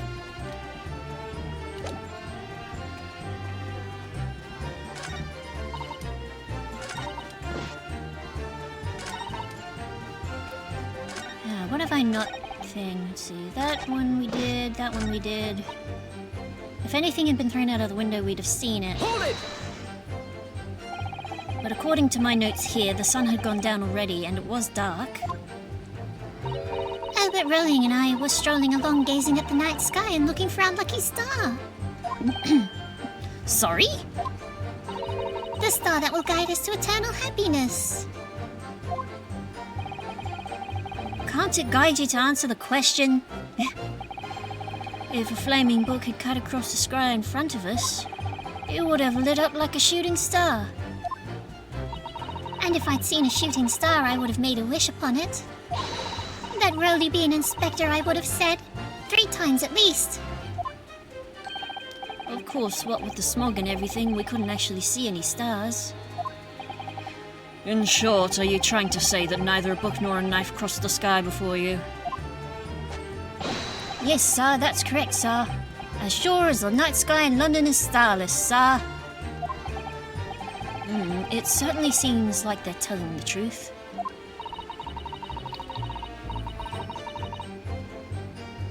And then we saw the poor woman fall to the ground, so we ran straight over to help her.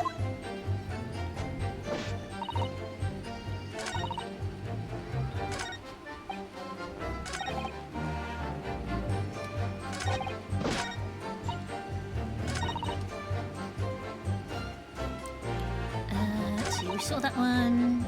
Dropped my McKay, ended up losing my way. Didn't take my eyes off the crime scene for a moment. I think...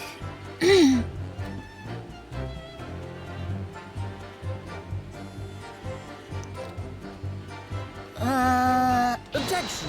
Shit, that wasn't it. Okay. Let's just consider the implications of that statement for a moment, shall we?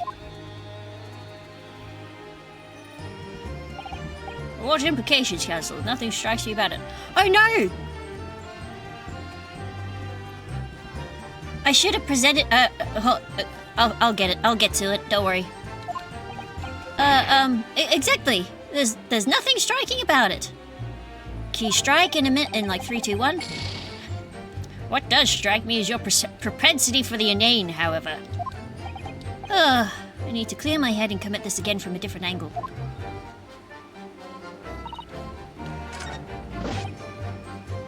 Nothing strange to report, except the anniversary bouquet that somehow changed places. Objection! There we go. I was thinking a bit too fast. You claim, Constable Beat, there was nothing to report in the 15 or so minutes you were guarding the scene. But that cannot be!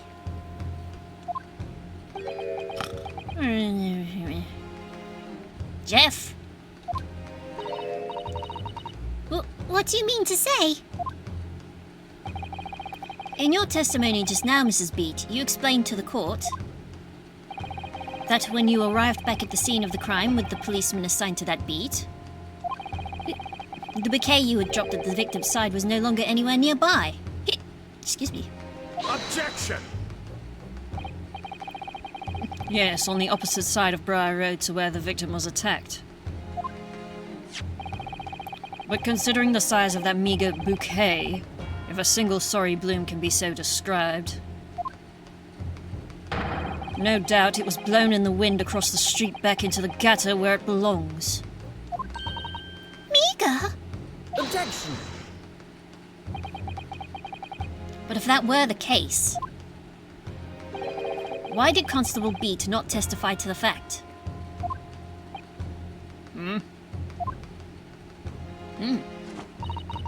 No one else approached the scene and nothing was removed from it. Constable Beat swore to that on Scotland Yard's honour. But the bouquet belonged to me. It has nothing to do with the case. That's why Riley didn't mention it, I'm sure. No, because sadly it's not only your bouquet. It's not only your bouquet we're talking about here. More than one thing in this case is mysteriously the wrong way around. What are you talking about? Think about it. Besides Mrs. Beat's bouquet, there's Mr. Garradeb's book. Mr. Garradeb's copy of excuse me, The Lion's Pride, which was thrown out of the window by his wife, would have struck the pane of the casement window and landed here on the west side of the street. And yet, it was actually found here on the opposite side of the road in the victim's hand. Meanwhile, according to the testimony we've heard, Mrs. Beat's bouquet should have been dropped here at the scene of the crime on the eastern side of the street. But in fact, it was actually found here on the opposite side of the road in front of Mr. and Mrs. Garradeb's house. There's no logical explanation for those things, unless somebody deliberately moved them.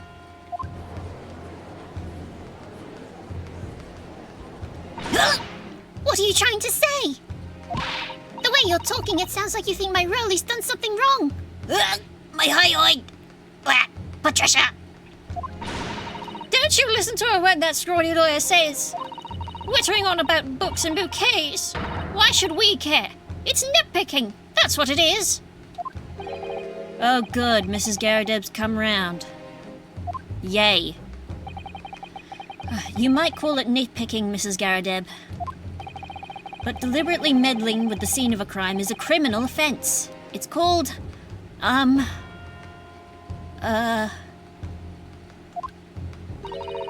tampering, Mr. Naruhodo. Tamping. Wait.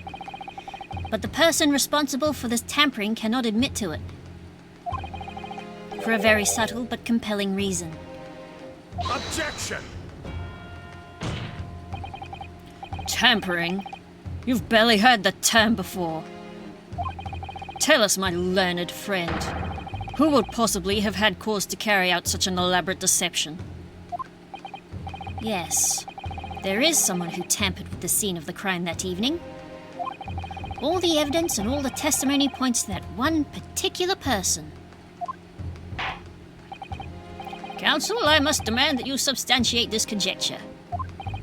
Who are you saying is responsible for tampering with the scene of the crime? The one person that stood there the entire time. Constable Beat. Take that! Obviously, there's only one person it could have been. Constable Rowley Beat, it was you! What? A policeman? A member of Scotland Yard? What nonsense! Why would my Rolly do something like that? Good. Patricia! Stop that! There's no one straight.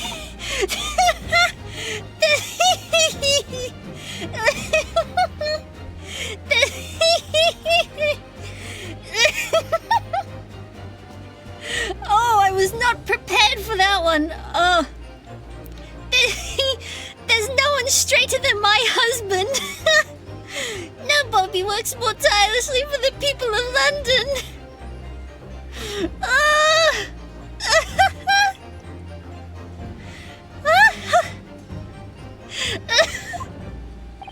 Oh my god. Oh, I'm out. Oh, my tummy. Oh, that took me out. Mrs. Beat, you said in your testimony that your husband asked you to go to a nearby police box to fetch the officer on duty. Oh, I'm lightheaded.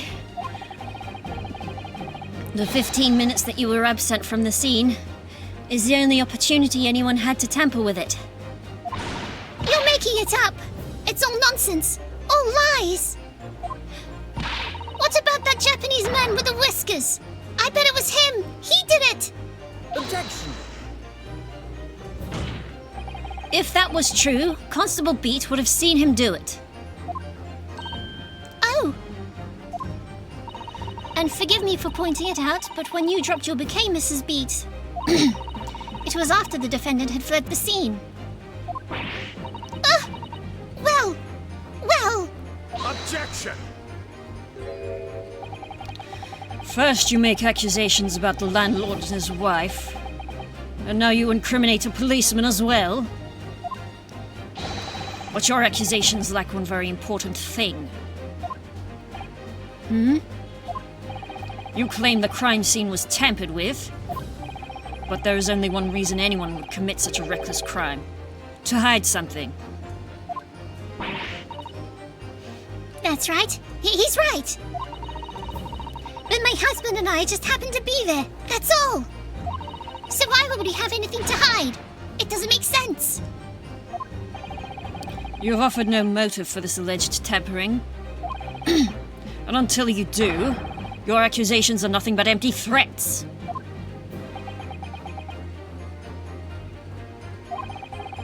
Constable Beat had a very good reason for wanting to tamper with the scene of the crime. That's the key to this entire affair. Incidentally, there was no affair involved.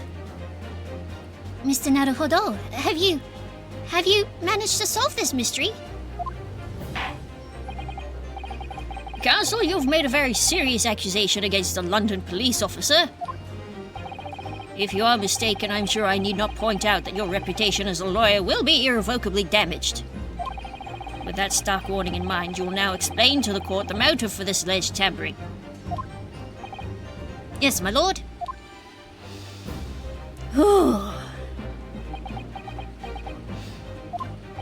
Constable Beat's motive for tampering with the crime scene was to hide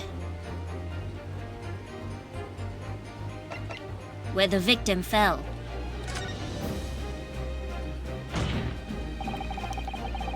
Where the victim fell to the ground. That is what this Bobby had to cover up at all costs. What? Ooh. Hello. Where the victim fell? You mean where she was attacked? What are you talking about? We told you at the very start, didn't we? On the pavement of Briar Road. We saw it happen, remember? It was right here, as if anyone didn't already know. Wrong! That's certainly what everybody has been led to believe. But in fact, that isn't where the victim was stabbed at all. What? What?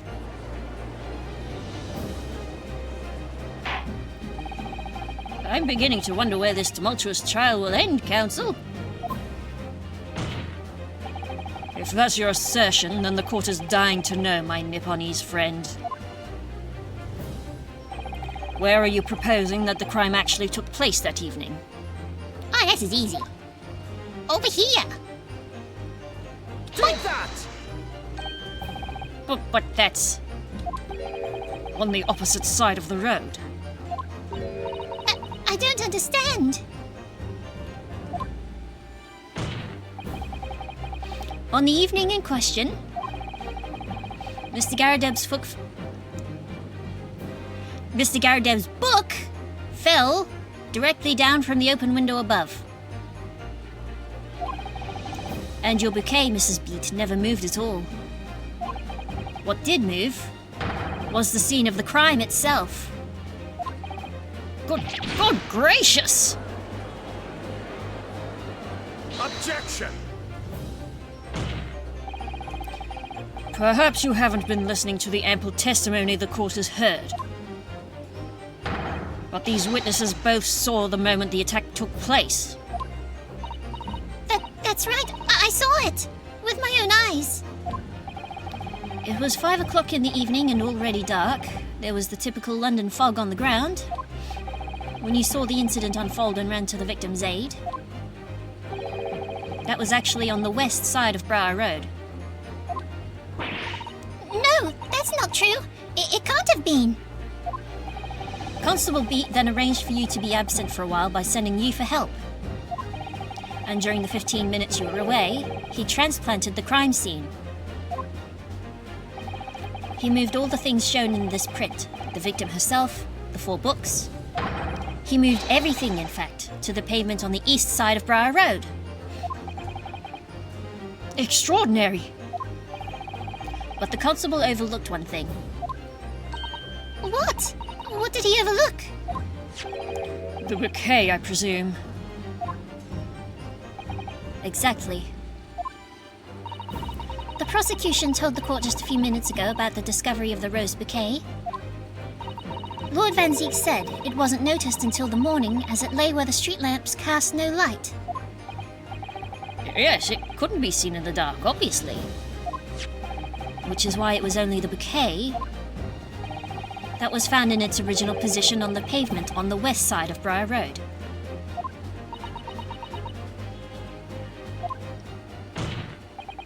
And that is the defense's theory about what really happened that evening. How do you respond? Constable Rowley Beat?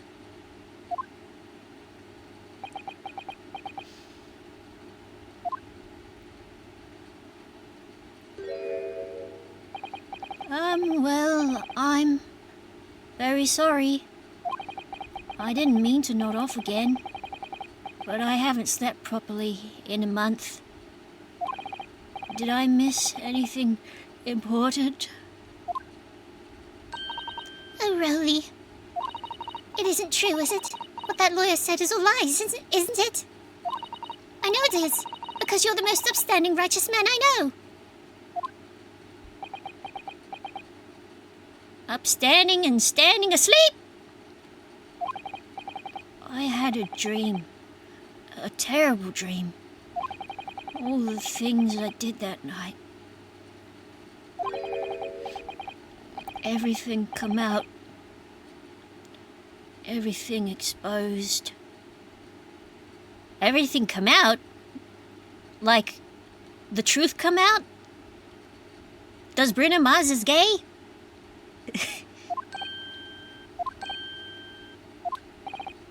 Only it seems it wasn't a dream at all. Good golly! Goodness gracious, great balls of fire! Order! What on earth is the meaning of all this? Is Bruno Mars is gay? If I could recite that article, like, just off the top of my head, I would do it.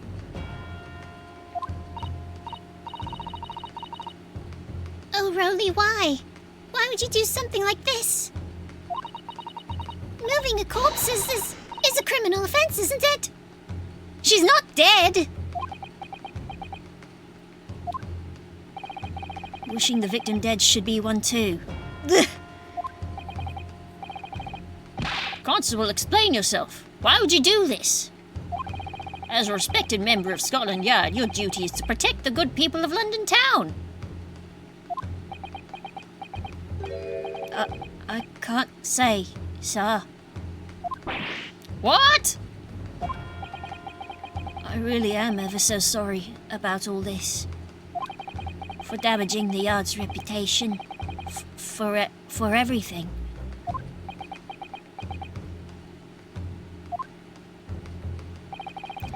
I have a possible explanation.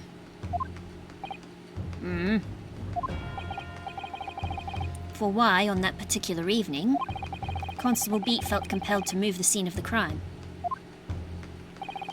I can think of one reason. What? How could you possibly know? You, a foreigner, presuming to understand the mind of a Scotland Yard policeman? Hey, some of these things transcend borders, my man. And yet, Lord Van Zeeks, it's this foreigner who's uncovered the startling truth of the matter thus far. Yeah. Idiot. I believe it would be beneficial to the court to hear this extraordinary young lawyer's theory.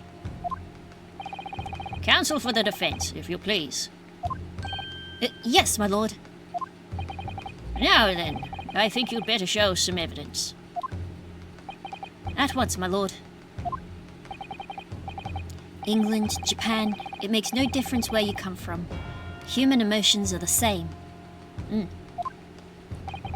I think I have a fairly good idea of the feelings behind this man's actions. What gives away the motive for Constable Beat's unthinkable actions?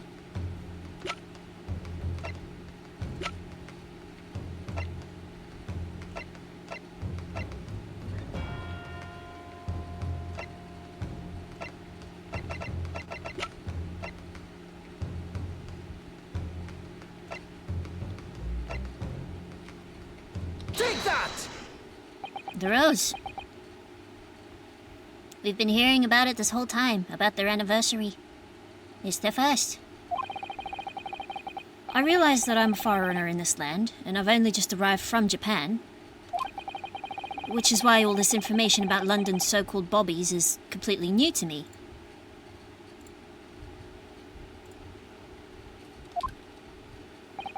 I've learnt that though honourable, patrolling the beat is the most demanding work in the world, for example. Keeping the peace, looking after the citizens on his beat in all kinds of ways. There's no doubt that the young bobby is charged with a great deal to do each day, certainly. Goodness gracious. Just one moment, I know it's 10:30, but I think it is very warm in my room. I think what I need to do is open my door. I can do it because I'm pretty much the only other person in this house besides the birds for the night. So just a moment. Shouldn't take me a second. What?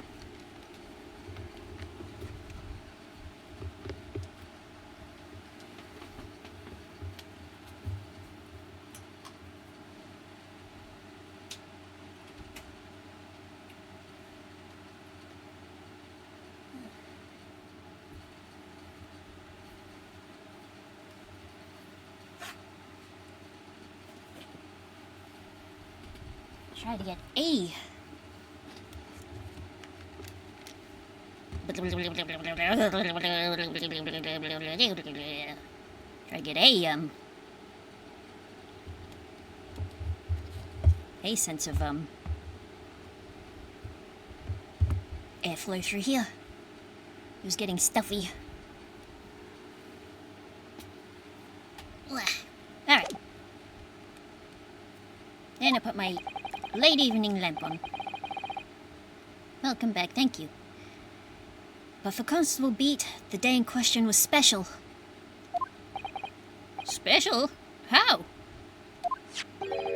On account of this bouquet, my lord. Oh, yes. It was our very first wedding anniversary.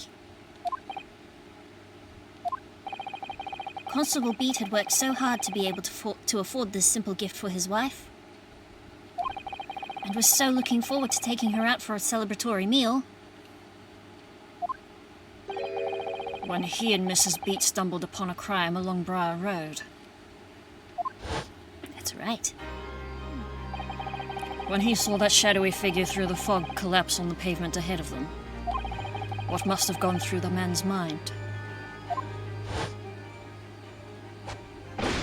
But sir, just on that one particular day I was looking forward to celebrating my wedding anniversary. Mrs. Beat puts up with a lot being married to a bobby like me. I wanted to show my dear wife how much I care.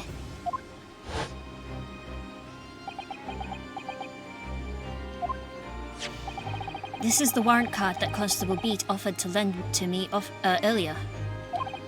Inside, among the rules for patrolling policemen, it says, when a crime is discovered on his beat, a policeman must assist with initial investigations and help detectives.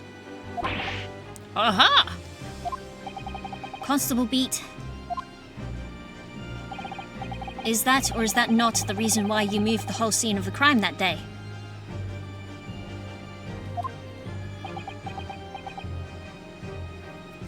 My nose got itchy.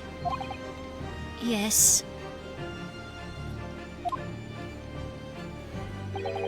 Everything you said, it's all right. So that's it. It was all to do with the boundary of your beat. Oh, Exactly. To summarize, the incident actually occurred on Constable Beat's beat. Good gracious! Constable, do you realize the gravity of what you've done? It was the first time since I became a copper that I'd ever cursed God. Ooh. Stay close to me, Pat. The criminal could still be lurking somewhere. As we ran over to the scene, I had every intention of doing my duty as a police officer. We've got to report this to the station as quickly as possible. But then it dawned on me. I realized where we were, where the victim was lying, and what that meant for me. When a crime's discovered on his beat, a policeman must assist with initial investigations and help detectives. Why here? Why did this have to happen here? And why tonight of all nights? Why?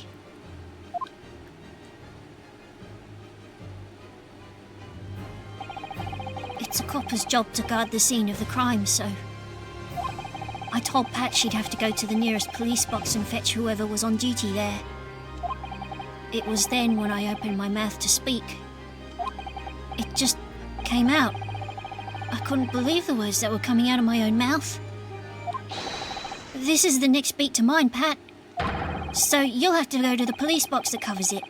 Just turn right along Meerschaum Street and then...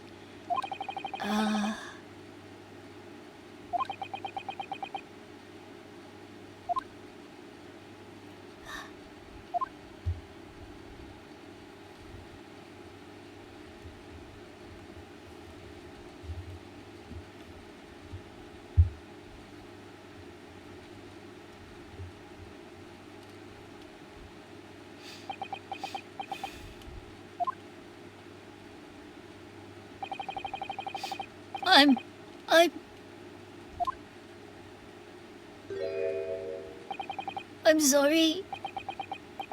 I'm so sorry. Oh, Constable. I just wanted, just that one night, to take my Patricia out for dinner. Oh, really? Just that one night.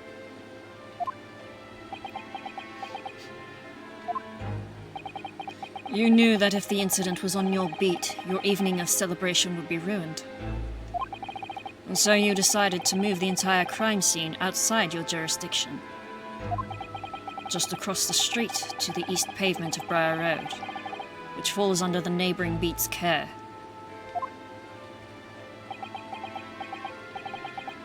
You see, I thought... Well, I was sure the victim was dead, you see. I beg your pardon?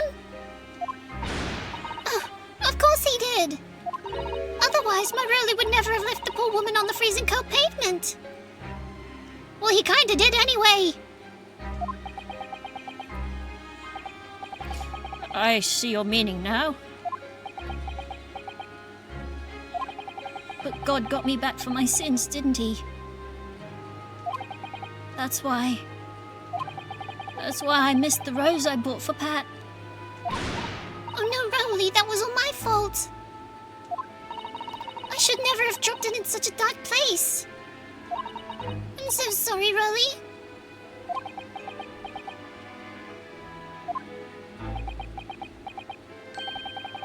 And can you tell us, Constable,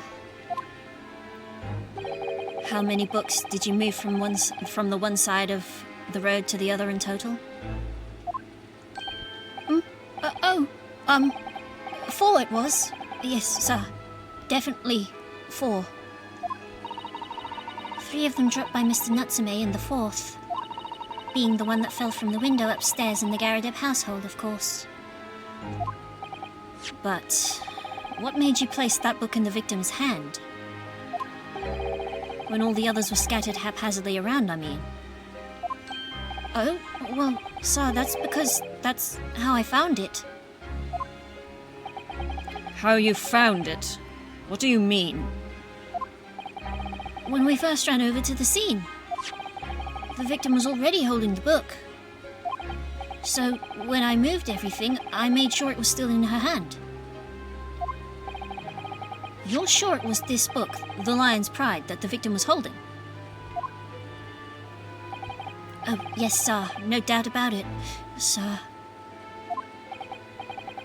Interesting.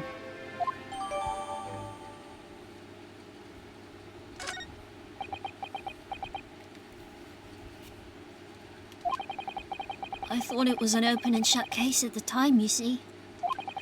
There were only the 2 people at the scene, and Pat and me both saw it happen. However, which way you looked at it, it had to be the fellow who ran off who'd done it, I thought. I couldn't see the harm, really. I didn't think moving it all over the road would make a jot of difference. I suppose this is it for me now. I've had it.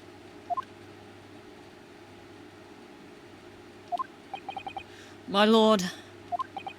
Yes, Lord Van Zeeks? I believe that concludes the cross-examination of the witnesses.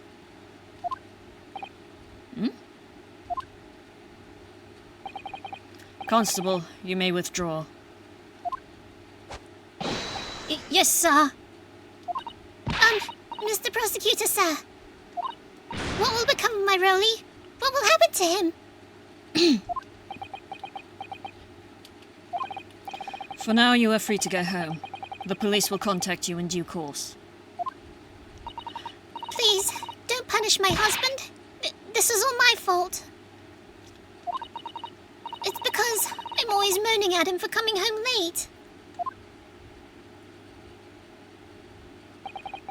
Leave it now, Pat. Let's go home. I'm tired. All right then, my love. One last thing, Constable. Sir? Let this be a lesson to you. In a criminal investigation, every detail matters, however insignificant it may seem to you. Yes, sir. Carve that lesson in your mind. And never again make the mistake of tampering with the scene of a crime. Never again, sir. You mean to say? Leave now. This trial is not yet over. Sir!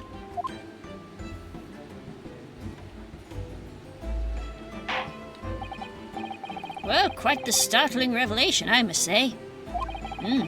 Whoever thought of a third party transplanting the entire scene of a crime like that? Indeed, my lord. Nevertheless, there are some immutable facts here. Principally, that the accused, Mr. Soseki Natsume, is the only person who could possibly have committed this crime. Objection! No. No, I disagree. Now that we know the true scene of the incident, there is someone else. Another person who could be responsible for the knife in the victim's back. Forgive me for being presumptuous, but I believe the prosecution is probably well aware of this possibility already. Lord Van Zeeks, is this true? What? I have no idea what they mean, actually. Very well. Name the person, if you will, and a further investigation is warranted. The prosecution has no objection to the trial continuing. Your name is the person who could have perpetrated the crime. Mrs. Garadeb, who had quite the reaction to the jackknife we showed her earlier. Take that! The defense would once again like to request the croc examination. Request the cross-examination of a new witness, my lord. I did accidentally call this game the Great Ace Attorney Crocodiles in the very first part of my playthrough. Once again? My assistant made the same request earlier. You remember? In order to finally reveal the truth about this case. It's imperative that we cross-examine juror number 4, Mrs. Joan Garadeb. Me? Me? Oh, dear me! Objection! That request has already been denied. Objection! But the situation is very different now. Mrs. Garadeb, answer me this. What do you want now, you little toad? Ma'am! First of all, calm your titties. At the time of the incident, you were engaged in a violent argument with your husband, Mr. John Garadeb. In the course of the argument, a minor house fire was ignited, and to clear the smoke from the room, your husband opened a window that looks out over Briar Road. Well, what of it? You threw this book at your husband when he was cornered with his back against the window. Upon striking the pane of the open-top hinged casement window, the book plummeted directly down, finding its way to what we now know to be the true scene of the incident. Yes, And as I said, what of it? During the argument, you were beside yourself with rage. As such, you threw not just books, but anything you could lay your hands on.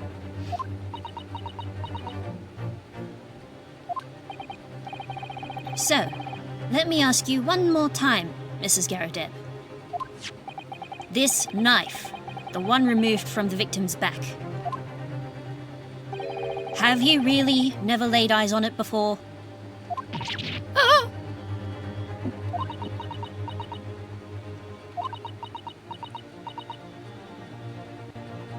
You're not telling us no. I don't recall it. So why'd you faint earlier, huh? Seriously? Am I supposed to remember everything I picked up and threw at my husband? And anyway, the man over there in all that regalia said the members of the jury needn't testify, didn't he? Conveniently, yes. Objection! No, I have no recollection of saying that at all, juror number 4. Oh, hello. Van Ziek's coming to bat for us now. On this instance. Oh! Make no mistake, you jurors are not special in any way. You are not immune to the judicial process. If you know something about this knife, madame, let the truth come out. But that's just a common or garden knife. It could have come from anywhere. We have several like that at home. If one went missing, how would you expect me to know? What's that? Are you joking? What are you saying? Please, Mrs. Garadeb. Now you listen to me. I refuse to believe all this nonsense. I couldn't bear the thought that I'd injured someone. Do you hear? I couldn't bear it. But your husband isn't a someone, I guess. So that's all right, is it, ma'am? Unbelievable. Oh, the poor woman. So yes, I want evidence. I want to see hard evidence if you're going to insist on this being my fault. You're going to have to prove to me that I threw that knife, if that's what you think. Come along now, chop chop. Do your worst. Well, Mr. Naruhodo, if I had evidence like that, believe me, I'd have thrown it at her already. Then take the stand, juror. Oh! The prosecution does not object to the defense's request to cross-examine this woman. Thank you, Lord Van Zieks. I'm going to have to testify? Juror number 4. As I'm sure you'll appreciate, having observed it with your own eyes today, witness testimony can lead to the most extraordinary truths being unearthed. Truths of which the witnesses themselves may not even have been aware. Oh, dearie me. So I demand your full and unadulterated testimony, Mrs. Garadeb. And mark my words, in this court of law today, we shall extract the truth. Do you concur, counsels? Certainly, my lord. Oh, that's what I'm hoping for, my lord.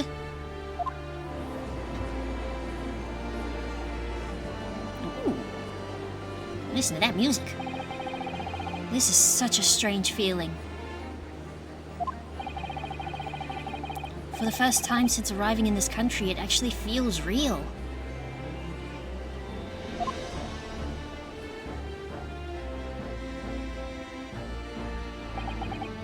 Oh, look at this. I'm here in the Old Bailey.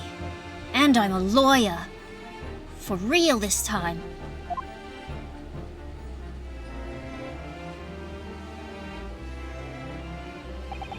Witness, state your name and occupation. Oh, yes. My name is Joan Garadeb. And I'm, I'm a juror and such like. It sounds like even she doesn't know if she's a housewife or a maid or what anymore.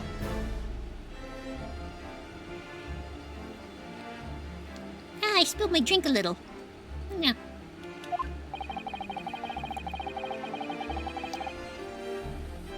The court has decided your testimony is required in order to clarify certain matters in this case.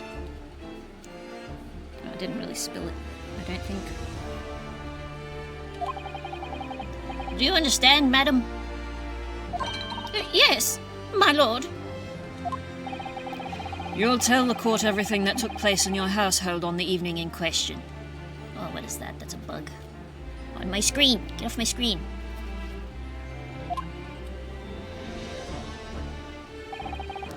And I warn you, do not attempt to hide the truth. Oh! Oh, dearie me! Oh, jiggle, jiggle, jiggle. She's like a big pudding. Chin up, Joni. Nothing to worry about now. I think I know exactly who this is. There he is. Oh! I didn't know you were here, John. Oopsie. Wrong button. Wasn't only you in the room that day, old thing, was it? Rather think I ought to testify as well, don't you? But what about your knee, dear? Oh, look at the way they look at each other. They do love each other deep down. Despite it all? Oh, don't you worry about that. Hardly notice it. Hardly notice it. I'm not the sort of chap to leave a comrade to face disciplinary action alone. Oh, John. I presume you are Mr. John Garadeb? Yes, sir. Former second lieutenant of the 3rd Regiment of the 4th Northumberland Fusiliers, sir.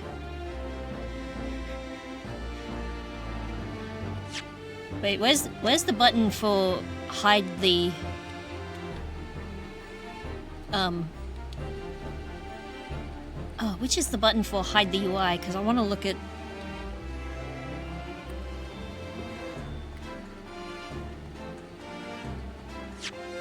No, that's bumper. Oh, it's also trigger. What? Damn it. Because I wanted to... Because if you look at that pipe, it's not actually sitting on the... If you look at that pipe that he just put down on the tray there, it's not actually sitting on the tray. It's sitting... It looks like it's sitting in front of it. And that's really funny. Seen my fair share of action and now living the quiet life, as it were. The quiet life? Were you not engaged in an incendiary battle with your spouse on the day in question? Oh, well, yes, quite.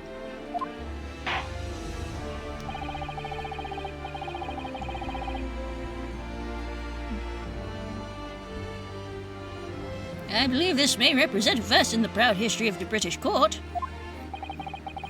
Calling a juror to the witness stand is unprecedented. However, the court will hear your testimony now, juror number 4, and that of your husband. You will recount clearly and concisely the events in your home at the time of the incident in question. Sir, at once. Thing I didn't know before I did a little bit of research. The Garadeb, the Mr. and Mrs. Garadeb are actually based on a couple of Sherlock Holmes characters. Also of the same names, because there's a story. What is it called? I think it's called The Three Garadebs. Is a Holmes story. Anyways, the Battle of Garadeb. Yes, on the day you're referring to, the wife and I did have a bit of a skirmish. Can't recall the reason now. Oh, we'll delightfully remind you. Knocked a candlestick over and set fire to the carpet. Soon had it out though and got the window open. Meanwhile, I was picking up whatever I could find to throw at him.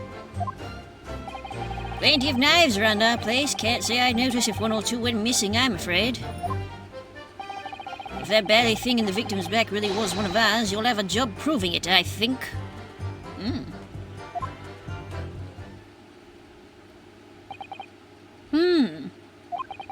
It sounds as though it was quite the battlefield in your household that evening. They didn't even need to use the cannon. Although an entirely one-sided assault, it seems. The enemy caught us on the hop, sir. Had no choice but to dig in and take defensive measures. To be honest, if the enemy had kept shelling us for another minute, we'd have been toast. Of course, a veteran such as myself is only too aware that on every battlefield you're just a gnat's whisker from death at any moment. Are we still talking about a marital quarrel here? Well, I must say I'm dubious that this testimony will shed any light on the origins of this jackknife. In combat, one's focus narrows such that surroundings are barely noticed. These witnesses may not be able to offer anything more than they have testified already. Need to head to the store, but we'll keep streaming here, bud. No worries, Climsby. This may be a dead end. Van Zeeks may well be right. Well, whatever the chances, we only had this last cross-examination to uncover the truth, Mr. Naruhodo. Yes, I'm afraid so. Since you'll probably finish up before I get home, as always, thank you for stream and making my morning more entertaining. You're welcome, Climsby. I'm glad you stuck around for as long as you did.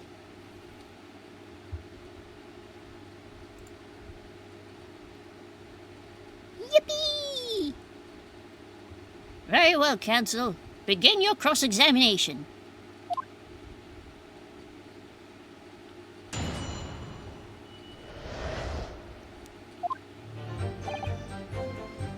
Can't recall the reason. Can you? The reason is a song by Hoobastank that I absolutely dislike. It's what you told us yesterday, I believe. Yes, that's right.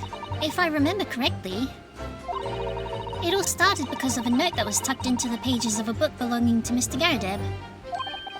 A rather passionate note, in fact. But Mrs. Garadeb found the note, discovering her husband's little secret. That wasn't even his in the first place. And she gave him a mighty number of slaps across the face for it, too. What a sordid state of affairs. Hell on earth.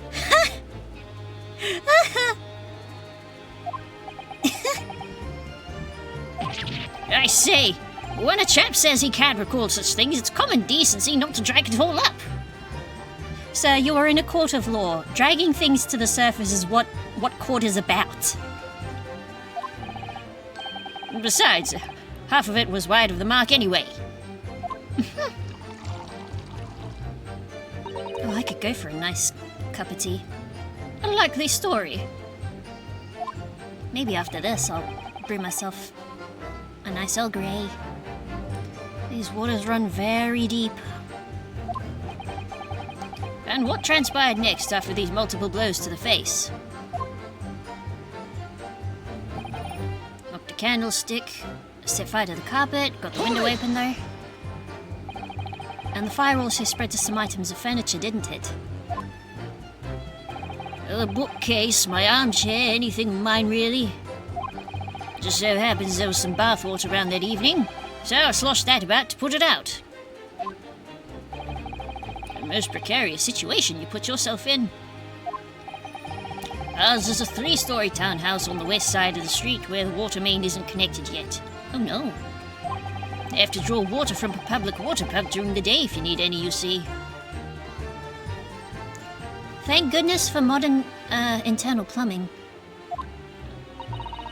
The lodgers are always moaning that they can't get any water at night. Although, that little mustached Japanese man buys water in bottles, I believe. The defendant, Mr. Natsume, you mean? Yes, he receives a stipend for his studies, you know. From his home country? You know the one I mean. Yes, I live there. Can you imagine being able to brew a pot of tea at all hours? He's obviously very well off. Ma'am! Have you actually seen the state of the man? I believe he uses all of his income to buy books. Well, anyway, the point is, I was able to douse the fire with water, fortunately enough.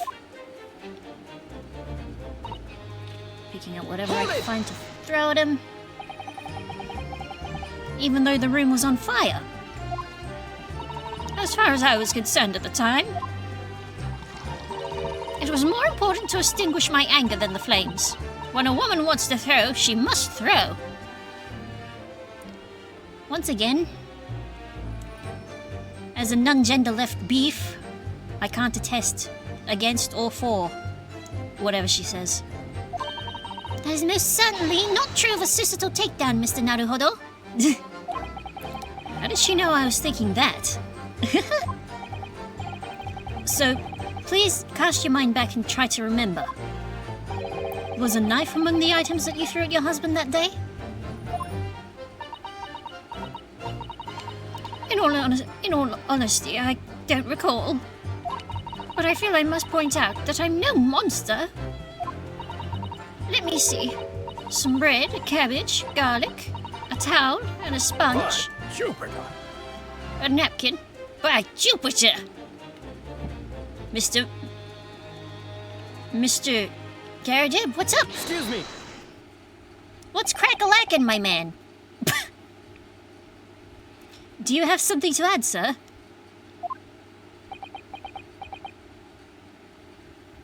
Like the way he spins his pipe. Mr. Garadib! Oh, hey! Don't shoot! Sorry, I beg your pardon. I beg your pardon? Did your wife's remark just now bring something to mind? Nothing of any significance, no. Just that the barrage of projectiles the old thing launched in my direction was somewhat more solid than she implies. Books, bricks, and the fire poker, I seem to recall. Oh, God. Ouch! And the woman's aim is uncanny. She landed a direct hit with... Ah! Good grief, woman, we're not at home now. This is a court of law. Oh, dearie me. Ever so sorry, dear. What's she even doing with a teapot in here? Honestly, John, I would never have thrown such things at you, obviously. But you did! But you did! Well, take a look at this then. How do you suppose that happened, Your pipe, sir? Had this thing in my hand as usual at the time of the onslaught. Knocked it clean out with one of her soft projectiles, she did, yes. And when I went to pick the thing up, it was broken in two. I'd like to see a sponge do that sort of damage. Is he drinking the tea out of that pipe now? I hope so. I see. Your pipe was broken. It would never have been sent flying unless it was hit by something pretty solid. Anyway, I've managed to bandage the thing up for now. Oh, you're one to exaggerate, aren't you, dear? I wonder what we should make of this account. Could be important. The defense believes Mr. Garadeb's remarks just now to be of great significance. Objection! Oh?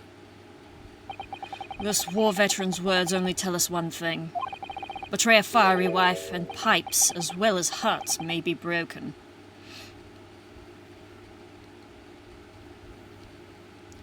Yeah. If I entrusted my pipe to a fiery wife, she'd break that thing in two. And it'd be my fault. If I had one. Sentimental wisdom, perhaps, but hardly worthy of adding to the formal testimony. Indeed. Common sense, one might say. Might one? In that case, would you at least permit us to examine the pipe, sir? Ah, well, I don't see why not. Ooh. Oh, dearie me, there you go again. Trying to ingratiate yourself with a young lady. Be quiet. Very well, the court will accept the gentleman's pipe as evidence. Oh boy, we're gonna look at the man's pipe. I hope I didn't speak out of turn, Mr. Naruhodo. I was just feeling rather disappointed for you that your request was turned down. Oh no, it's fine. Thanks to Sisuto-san, we have some new evidence to work with. We should examine it carefully. Well, thank you for that, rebuttal, Mr. Garadeb. Now, if we could return to the crux of the matter. What can you tell the court about the knife used to attack the victim? Can't say I noticed if one or two went missing. But let's have a look at this one. This pipe. It looks to be in a sorry state with that bandage around it, doesn't it? Oh, it's a wood pipe too. But for some reason it feels slightly ominous to me. Like it's trying to shout out a warning. Probably because it's the same blue as Mr. Garadeb's dressing gown. I suppose it must have considerable sentimental value to Mr. Garadeb, given that he's gone to the trouble of repairing it like this. Either that or he can't afford to replace it. I think that's true. You have a chip on the back here. There's a small nick out of the bowl here, look. It appears to have been made relatively recently. And see how there are little scrapes and dents all over it? It's clearly a well-loved pipe. Yes, you're right.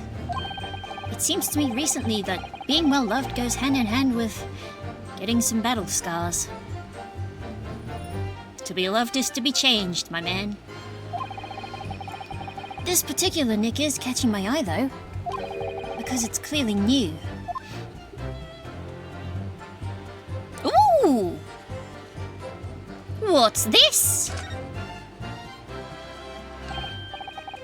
Oh, something just twinkled inside the chamber of the pipe here. Yes, I saw it. Something's stuck in there, I think.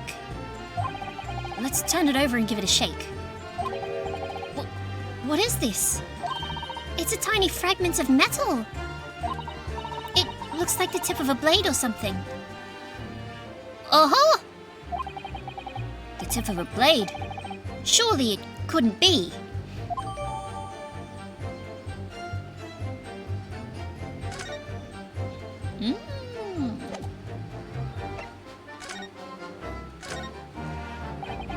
This is the tiny piece of metal we found in the chamber of Mr. Garadeb's pipe. It looks like the tip of a blade or something. Is something wrong, Mr. Naruhodo? I don't really know.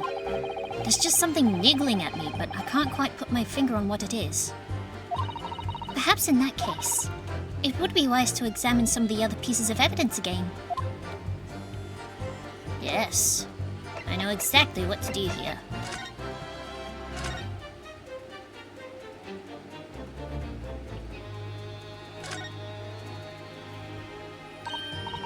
Look here, Mr. Naruhodo, just at the tip. A small piece of the blade appears to be missing. Wait, part of it's missing. I could be wrong, but I've just got a feeling. You remember this? That's the tiny fragment of metal we found inside Mr. Garadeb's pipe. Yes, and just maybe... Oh my! It's a perfect fit! You know, this bit would go hard if they actually animated the tip going onto the rest of the knife. Somehow I just knew it.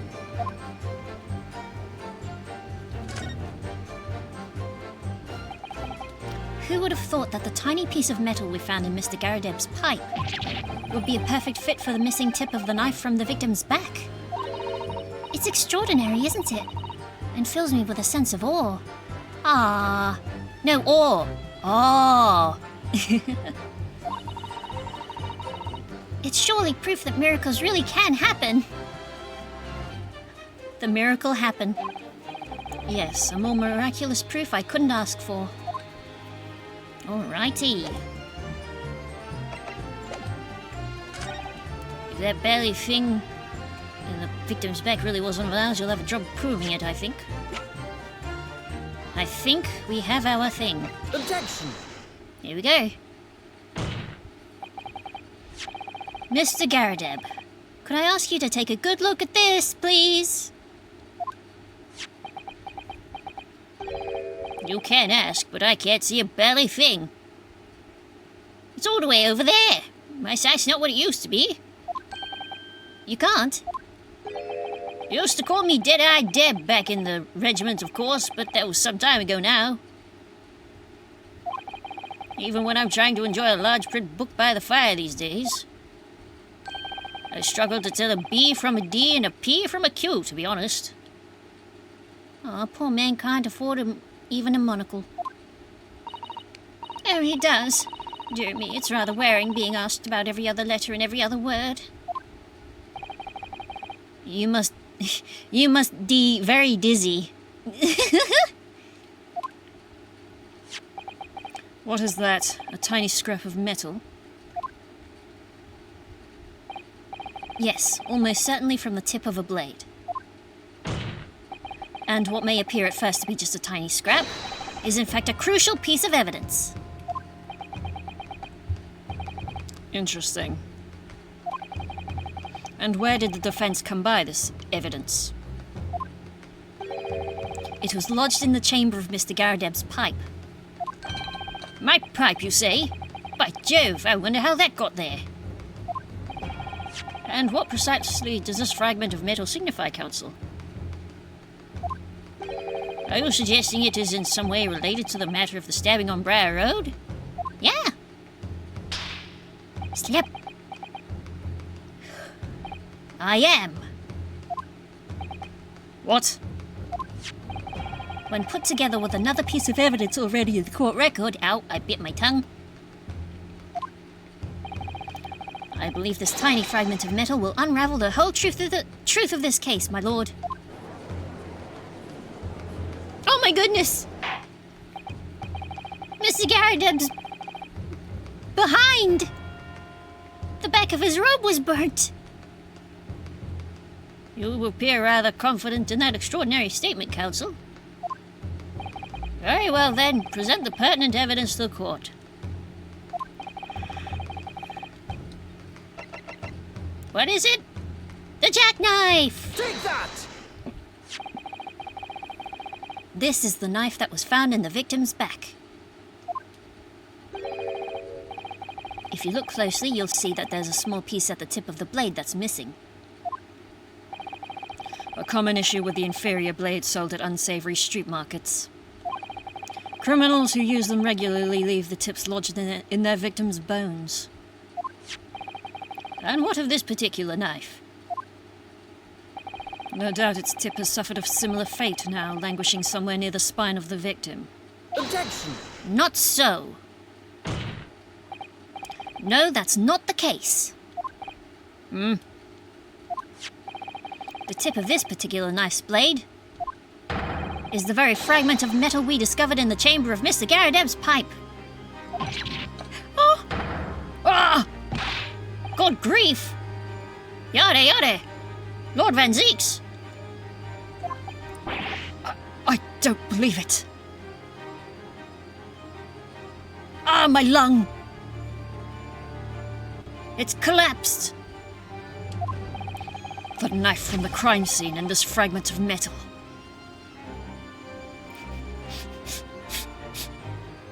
Every time he does this pose, I'm like, oh yeah, he's doing a Dio. We're a perfect match. Oh, there we go. Now they give the picture the update. Good golly gosh! Order, order, order! Is this some sort of Eastern sorcery? No! It's just shapes! This is no magic, my lord. This is a miracle. The miracle happened, my lord. A miracle? The miracle happened? So Van Zeeks has figured it out, has he? Counsel, explain this extraordinary coincidence at once. Yes, my lord. The crucial point we have to ask ourselves here is, when did the fragment of metal find its way inside Mr. Garadeb's pipe? Something that was clarified for us in the most recent witness testimony. I had this thing in my hand as usual at the time of the onslaught. Knocked it clean out with one of her soft projectiles, she did. Yes. It would never have been sent flying unless it was hit by something pretty solid.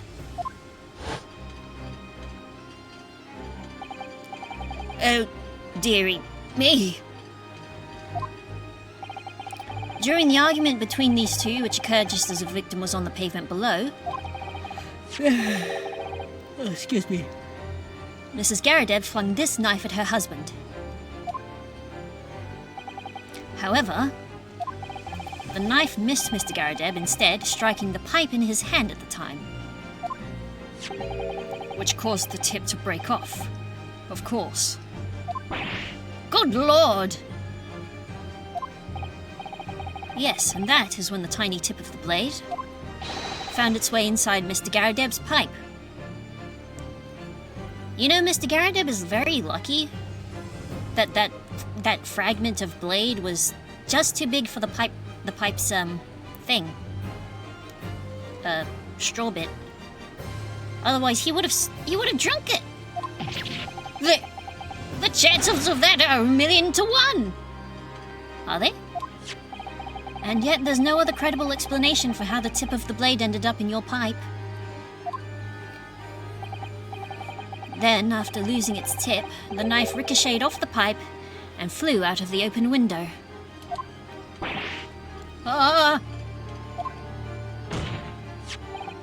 In short, this knife, which fell from the window of the Garadebs' house, is the very same knife that struck the victim in the middle of the back on the street below. Oh gosh, oh dear, oh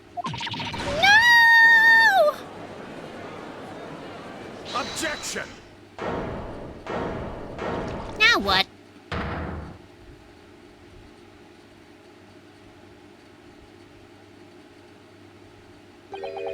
A full-bodied theory. I'll give you that.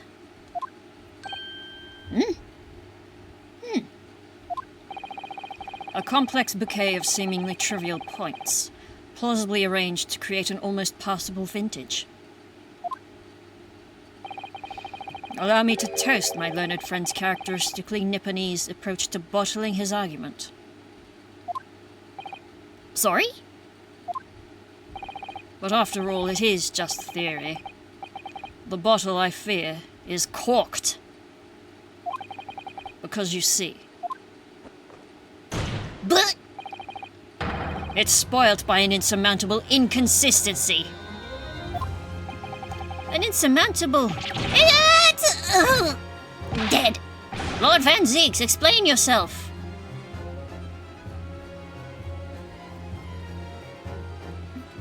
Give me a moment to sip. What is this inconsistency you claim to have identified? An inconsistency of the simplest nature, my lord. The victim was found with a knife planted in the middle of her back. Yes, in her... Ah! That's right, you silly little man. Oh boy. Really? In a court of law where everyone can see? Now, Joan, old thing, what are you getting so excited about? Let us consider the basic facts of the case once more. The victim was walking along the pavement before being stabbed in the back and falling to the ground. If the knife that struck her had fallen from above, there's no possible way it could have planted itself into the victim's back. Gah! Dead. Order, order! Quite right, you see. That's exactly right. If the knife had fallen on her from above, it would have struck her on the top of her head. Well, He's lost for words, look. I knew it. I never liked his theory in the first place. I don't know, though. What really did happen? It would appear that defense has made rather a spectacular blunder. If a theory has even one inconsistency, it cannot stand. Your theory, my learned friend, is history. Ooh. No! We were so close. I could see the truth. I was so sure we were on the right track. But now the way's been blocked completely by just one simple inconsistency. Or in other words, we simply need to eliminate that one inconsistency and the theory will stand. Mr. Sato, You mustn't worry, Mr. Naruhodo. You were just caught off guard, that's all, and your mind went blank. But if the path you're on is indeed correct, then a way will present itself. The key to this is in the court record, I'm sure. All the information you need is there. It seems you have nothing to say, my Nipponese friend. Well, your silence speaks volumes. A tacit acceptance that your theory is fatally flawed. Objection!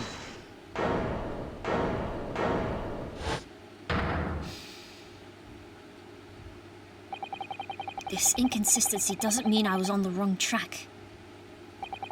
It means that I need to sharpen my mind and dig deeper for the truth.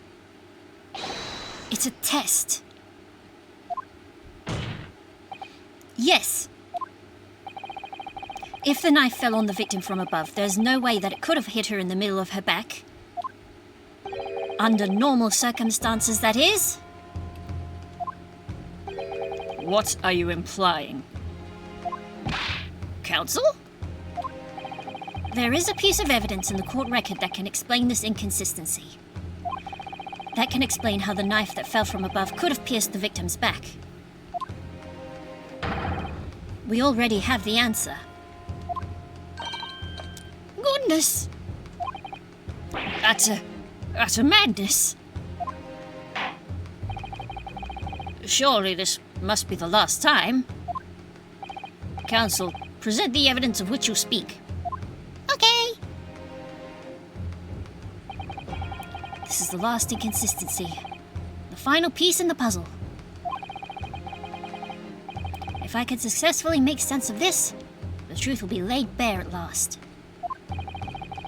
The evidence that explains how the falling knife became lodged in the back is... Now I remember this.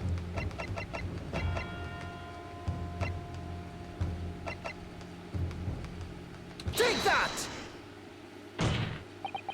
This, the fourth book found at the scene.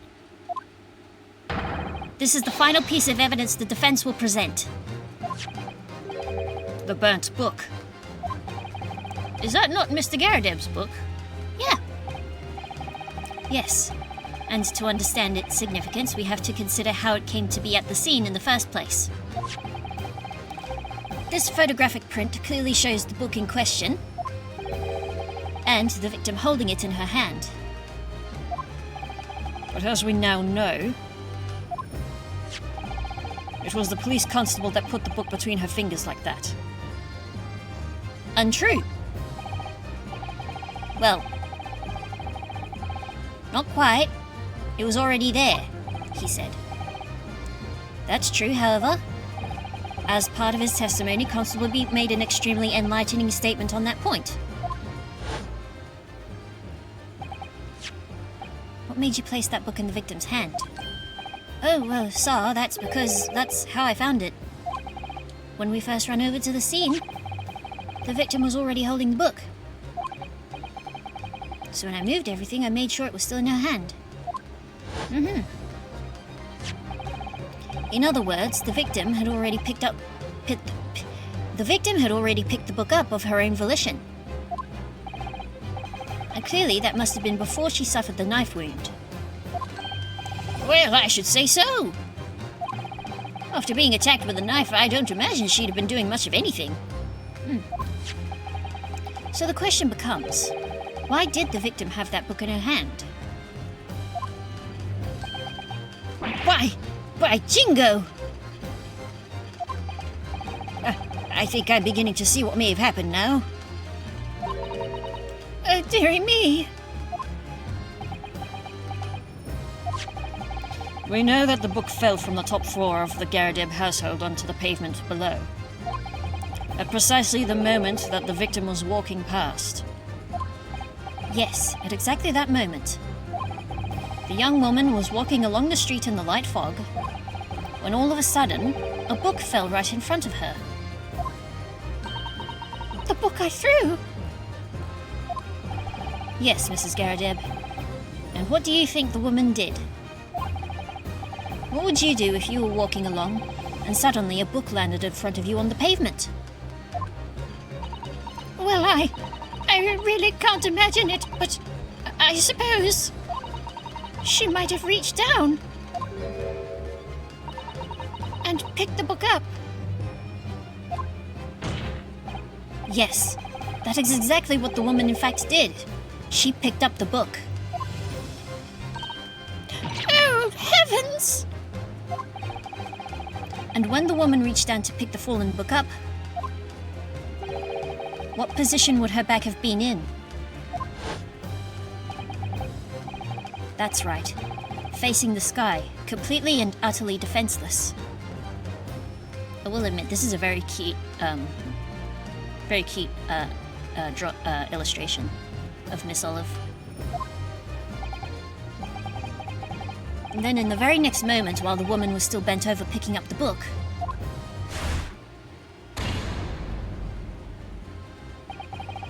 the next object fell from the room above, the jackknife, straight into the middle of her back. And at that same time, walking by chance directly behind Miss Green, was the defendant, Mr. Soseki Natsume. Well, I never! It appeared to Mr. Natsume that the woman simply collapsed on the floor. In the dark and the fog, he didn't see the knife falling on her from above. Oh! And from the other direction, the constable and his wife saw no one but the victim and her apparent attacker. So there never was a real culprit to run from the scene in the first place. No, this was nothing more than a series of unlikely events that culminated from an unfortunate accident. And that is the real truth behind this case. Weirder things have happened in real life.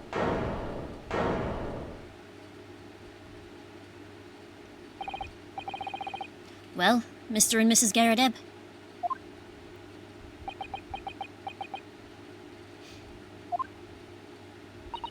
Well, the very first time you showed me that knife, I had my suspicions.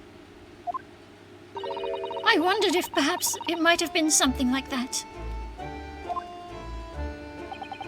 There, old bean. Poor Mrs. Garadeb.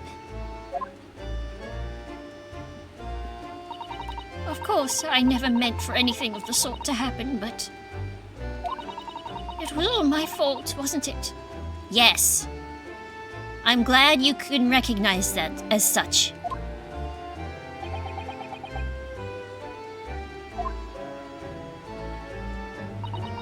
I take full responsibility. Thank you. I let my anger get the better of me. I threw that book. And I threw the knife as well.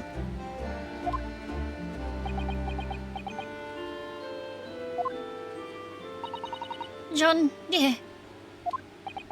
It's all right, I know. I'm ever so sorry. Truly. I'm sorry!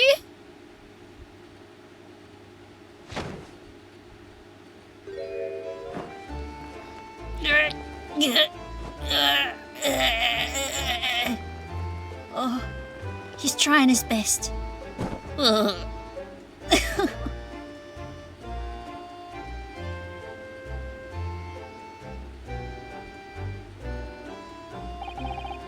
Lord Van Zeeks, what news of Mrs. Garadeb?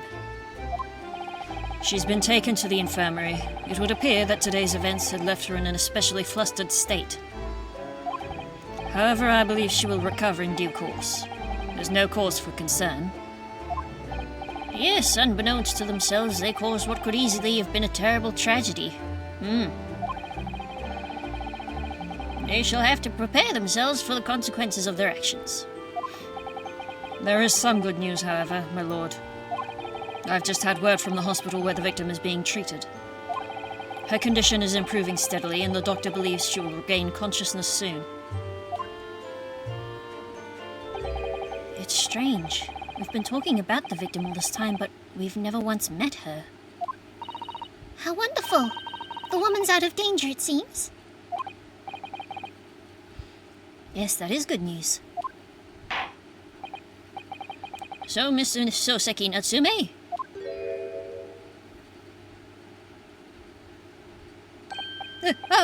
Yes!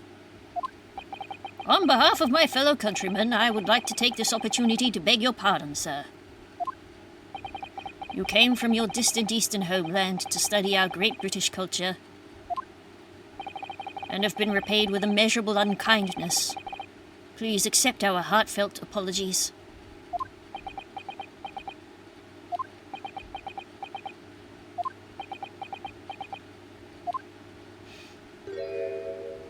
No, it is me who should be begging your pardon.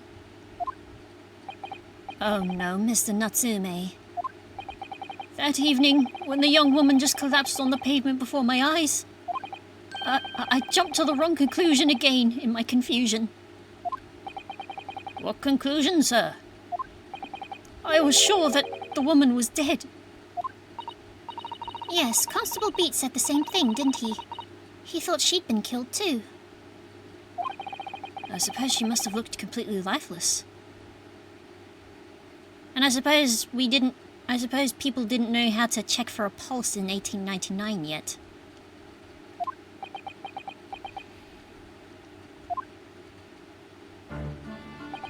It's been about a year since I arrived in Great Britain now, but I still can't get used to life here.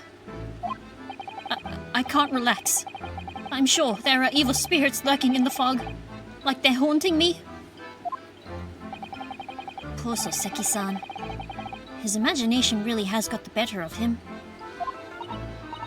Yes, poor man. So when it happened, I thought the young woman had been taken by the fog spirits. I should never have dropped my books like that and run away. I should have called for help, for a doctor, for the police.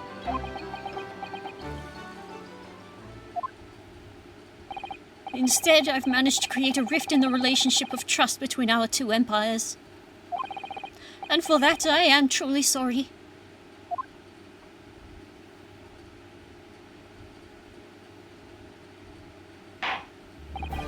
One could indeed say that some sort of mischievous spirit has been at work here, I think. One that created a chain of unfortunate mishaps. We were befooled by this spirit and led to false conclusions. But thanks to Lord Van Zeeks and our young lawyer here from the east, that chain has now been broken and the spirit exorcised. I heartily commend you both. Oh!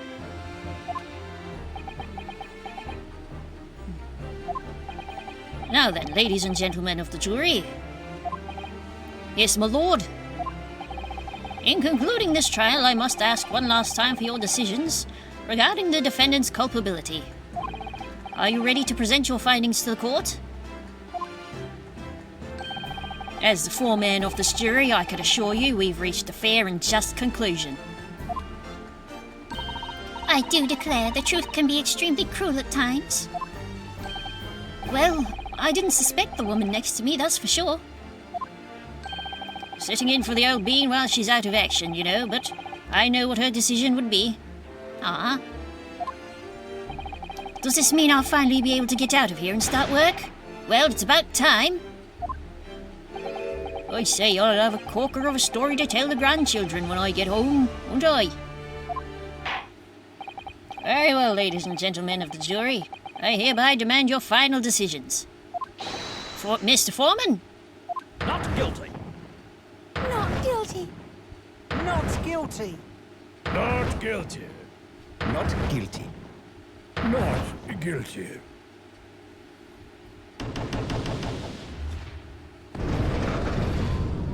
Hooray! Yippee!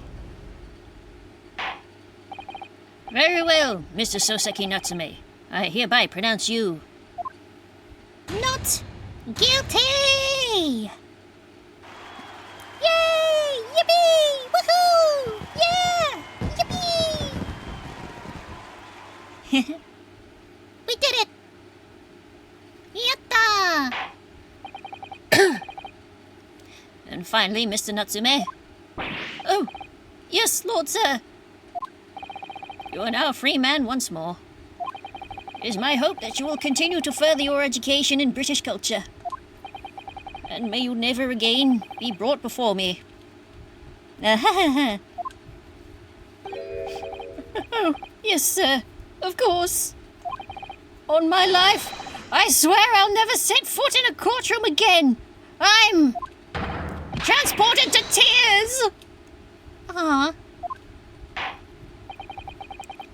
Thank you, counsels. Court is adjourned.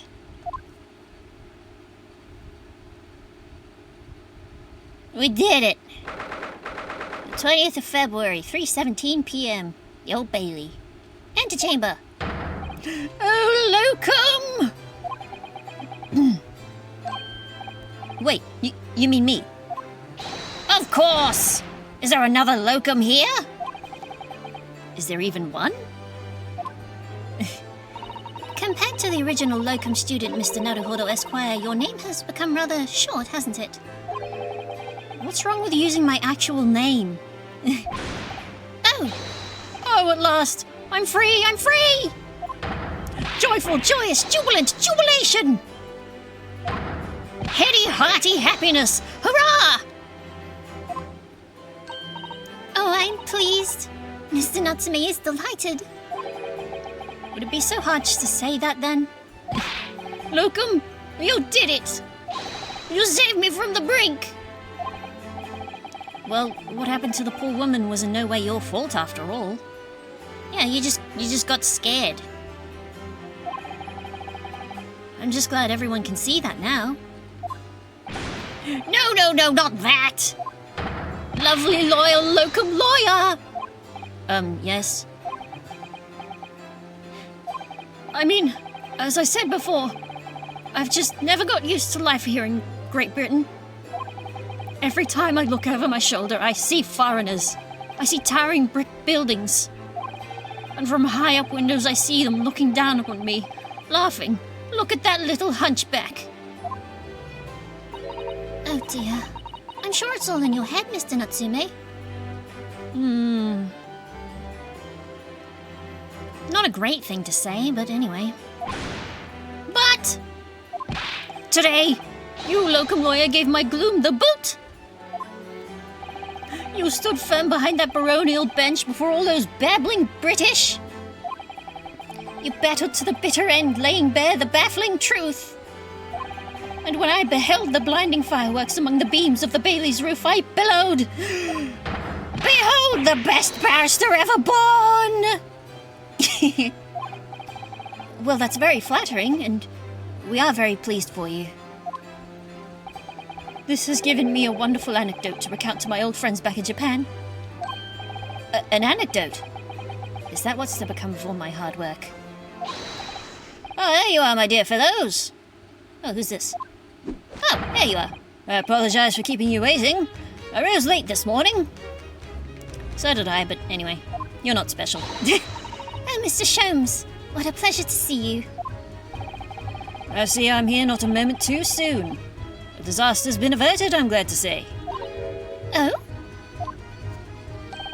The trial shall begin presently, Mr. Naruhodo, and I wish you the very best of luck. It's just finished.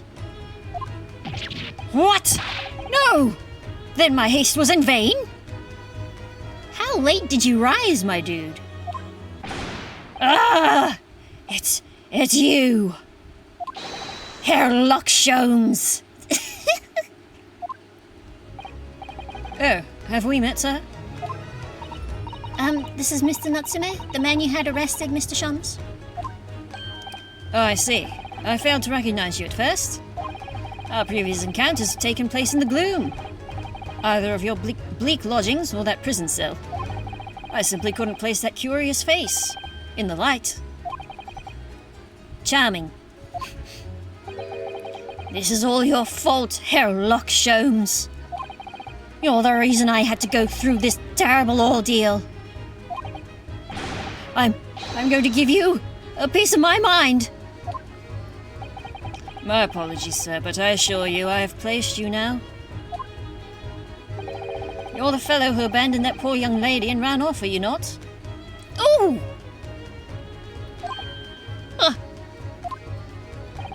Had she been taken to hospital more urgently, I feel perhaps she would have regained consciousness by now. Oh! He does have a point. But it was unavoidable, I'm sure. We are but human after all. Anyone would have been shaken by such an experience.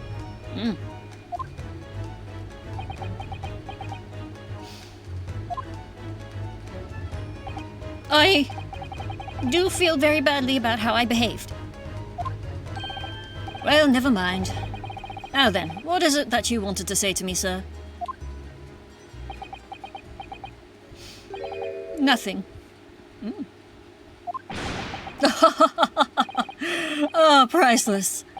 Oh, I am sorry, really, but that was quite priceless. Poor Soseki-san. Still, on the bright side, you've had an extremely entertaining experience without paying a penny. And it would seem you were not even found guilty. But there is no bright side. Whatever do you mean, Mr. Natsume? Even after this, I'm still cursed by the spirits, and now by the Reaper! Ah, Lord Van Zeeks. I haven't forgotten, you know, what facing that man in court means. Even if you're found not guilty, you're still doomed! It will all be all right, Mr. Natsume. Huh? If the Reaper appears trying to make trouble, I will protect you. Hiya! With a perfectly executed Susato takedown. Much as I like being turned on my head, a bit of warning might be nice next time, Miss Susato.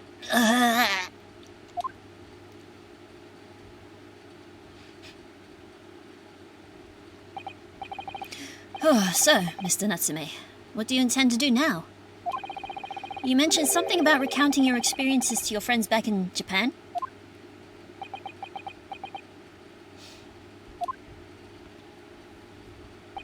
Yes, I intend to return to my homeland soon.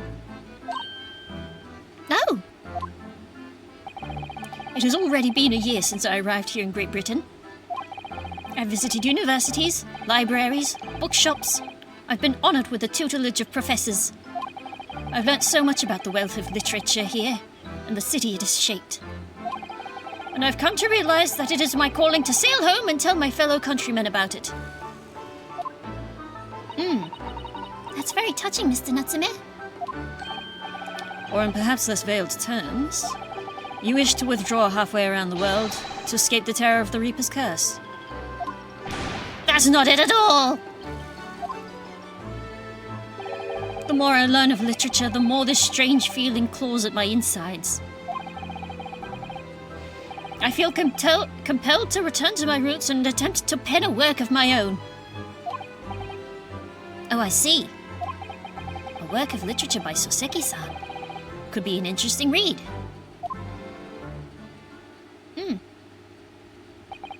And what about Miss Susato and yourself, Mr. Naruhodo? Sorry, what about us? Will you return to Japan alongside your moustache compatriot? Why would we? A week has not yet passed since we arrived in London. And only now does it feel as though we have finally found our feet. And you are accommodated in a hotel at present, are you not? That's right, but we need to find lodgings before it bankrupts us. I've calculated we can only afford another 10 nights before our entire budget is exhausted. Well then, you could take my lodgings. We'd rather not. The windowless room. But what it lacks in windows... It more than makes up for with a floor, a ceiling, and walls. Great. And of course, I'd be happy to leave behind the accursed evil spirit. Am I an evil spirit? Oh, yes. It tries to suffocate you while you sleep. It's an infallible wake-up call. We'll think about it if that's all right. Perhaps I can offer a more welcome alternative. Would you consider taking lodgings with me? Really? Well, a vacancy has conveniently presented itself. Though it is up in the attic, I might add. Are you sure it isn't just a storage loft? I spoke with the landlady this very morning on the matter of price, and Iris is cleaning the room as we speak. You must come at once. I presume you have no luggage to speak of. Oh, this is simply wonderful. What an honor to be invited to take lodgings in the Sorry, I think that's a typo. to be invited to take lodgings in the great detective's office, attic. I'm too overcome for words. So suggesting we look elsewhere is out then. Rinosuke. Then it's settled. Iris will prepare a welcome dinner this evening. And you must come too, Mr. Natsume. I insist. I don't know what to say, but thank you, and yes! Wonderful. Then I'll go and complete the paperwork for your formal release, Mr. Natsume. It shan't take long. Somebody's happy.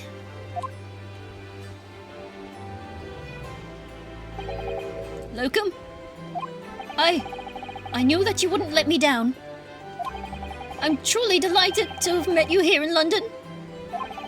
Likewise, Mr. Natsume. It's been a privilege meeting you too. It's a shame that we're going to have to say goodbye so soon. Well, I've come to realize that I belong in Japan. But Locum, we'll meet again one day. Yes, I'm sure. And hopefully by then I'll be successful. I'll be a successful lawyer. Hopefully by then I'll be a successful author. Well, my dear fellow, our carriage appears to have arrived. Shall we go, Mr. Naruhodo? Yes, Mr. Shantz.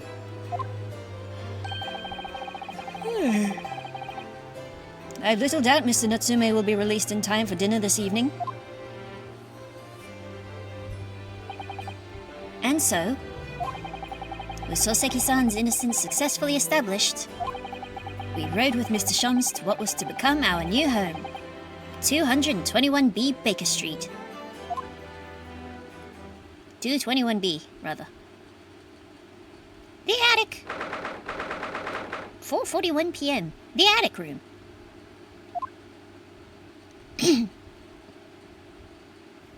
even put a heater up here. So this Is to be our new office, yes. our office. I rather like the sound of that.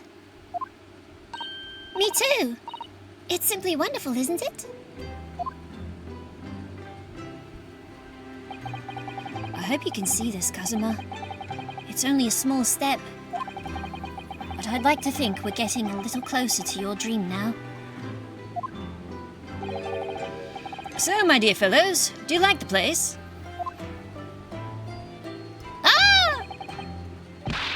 Oh, Mr. Shantz.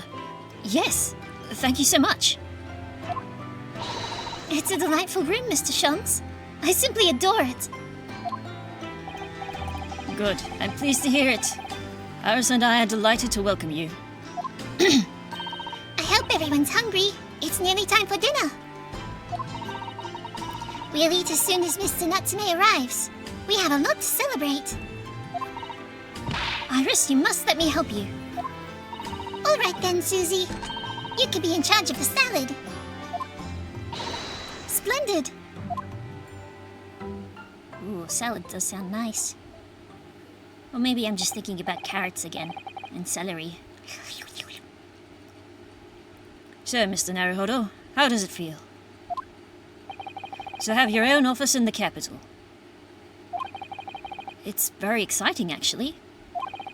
I can't help wondering at what adventures await us.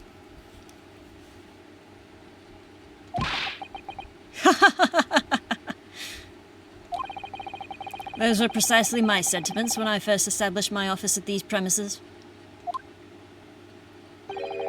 Until I discovered the dark truth about the City of London, that is.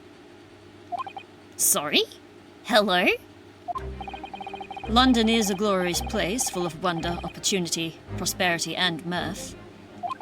But the brightest of lights casts the darkest of shadows.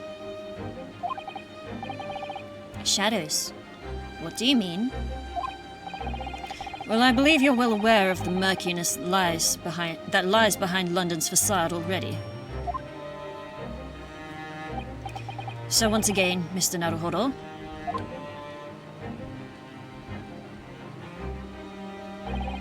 welcome to London.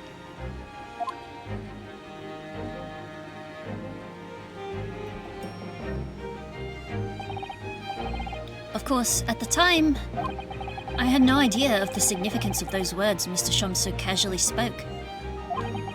But it wasn't long before my turn came. To lift the facade and see the true depth of the murk that lay behind it.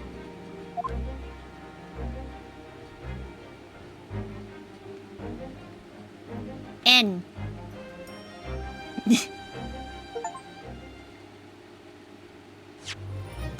Yes. Do. Oh my goodness, we've done it. The adventure of the unspeakable story. But that's gonna have to wait for next week. Goodness gracious. Oh my goodness, it's almost midnight. Wow.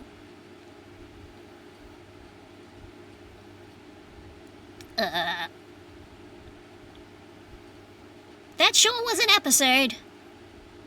Good timing, you just got home. Welcome back, Glimpsby. You just made it.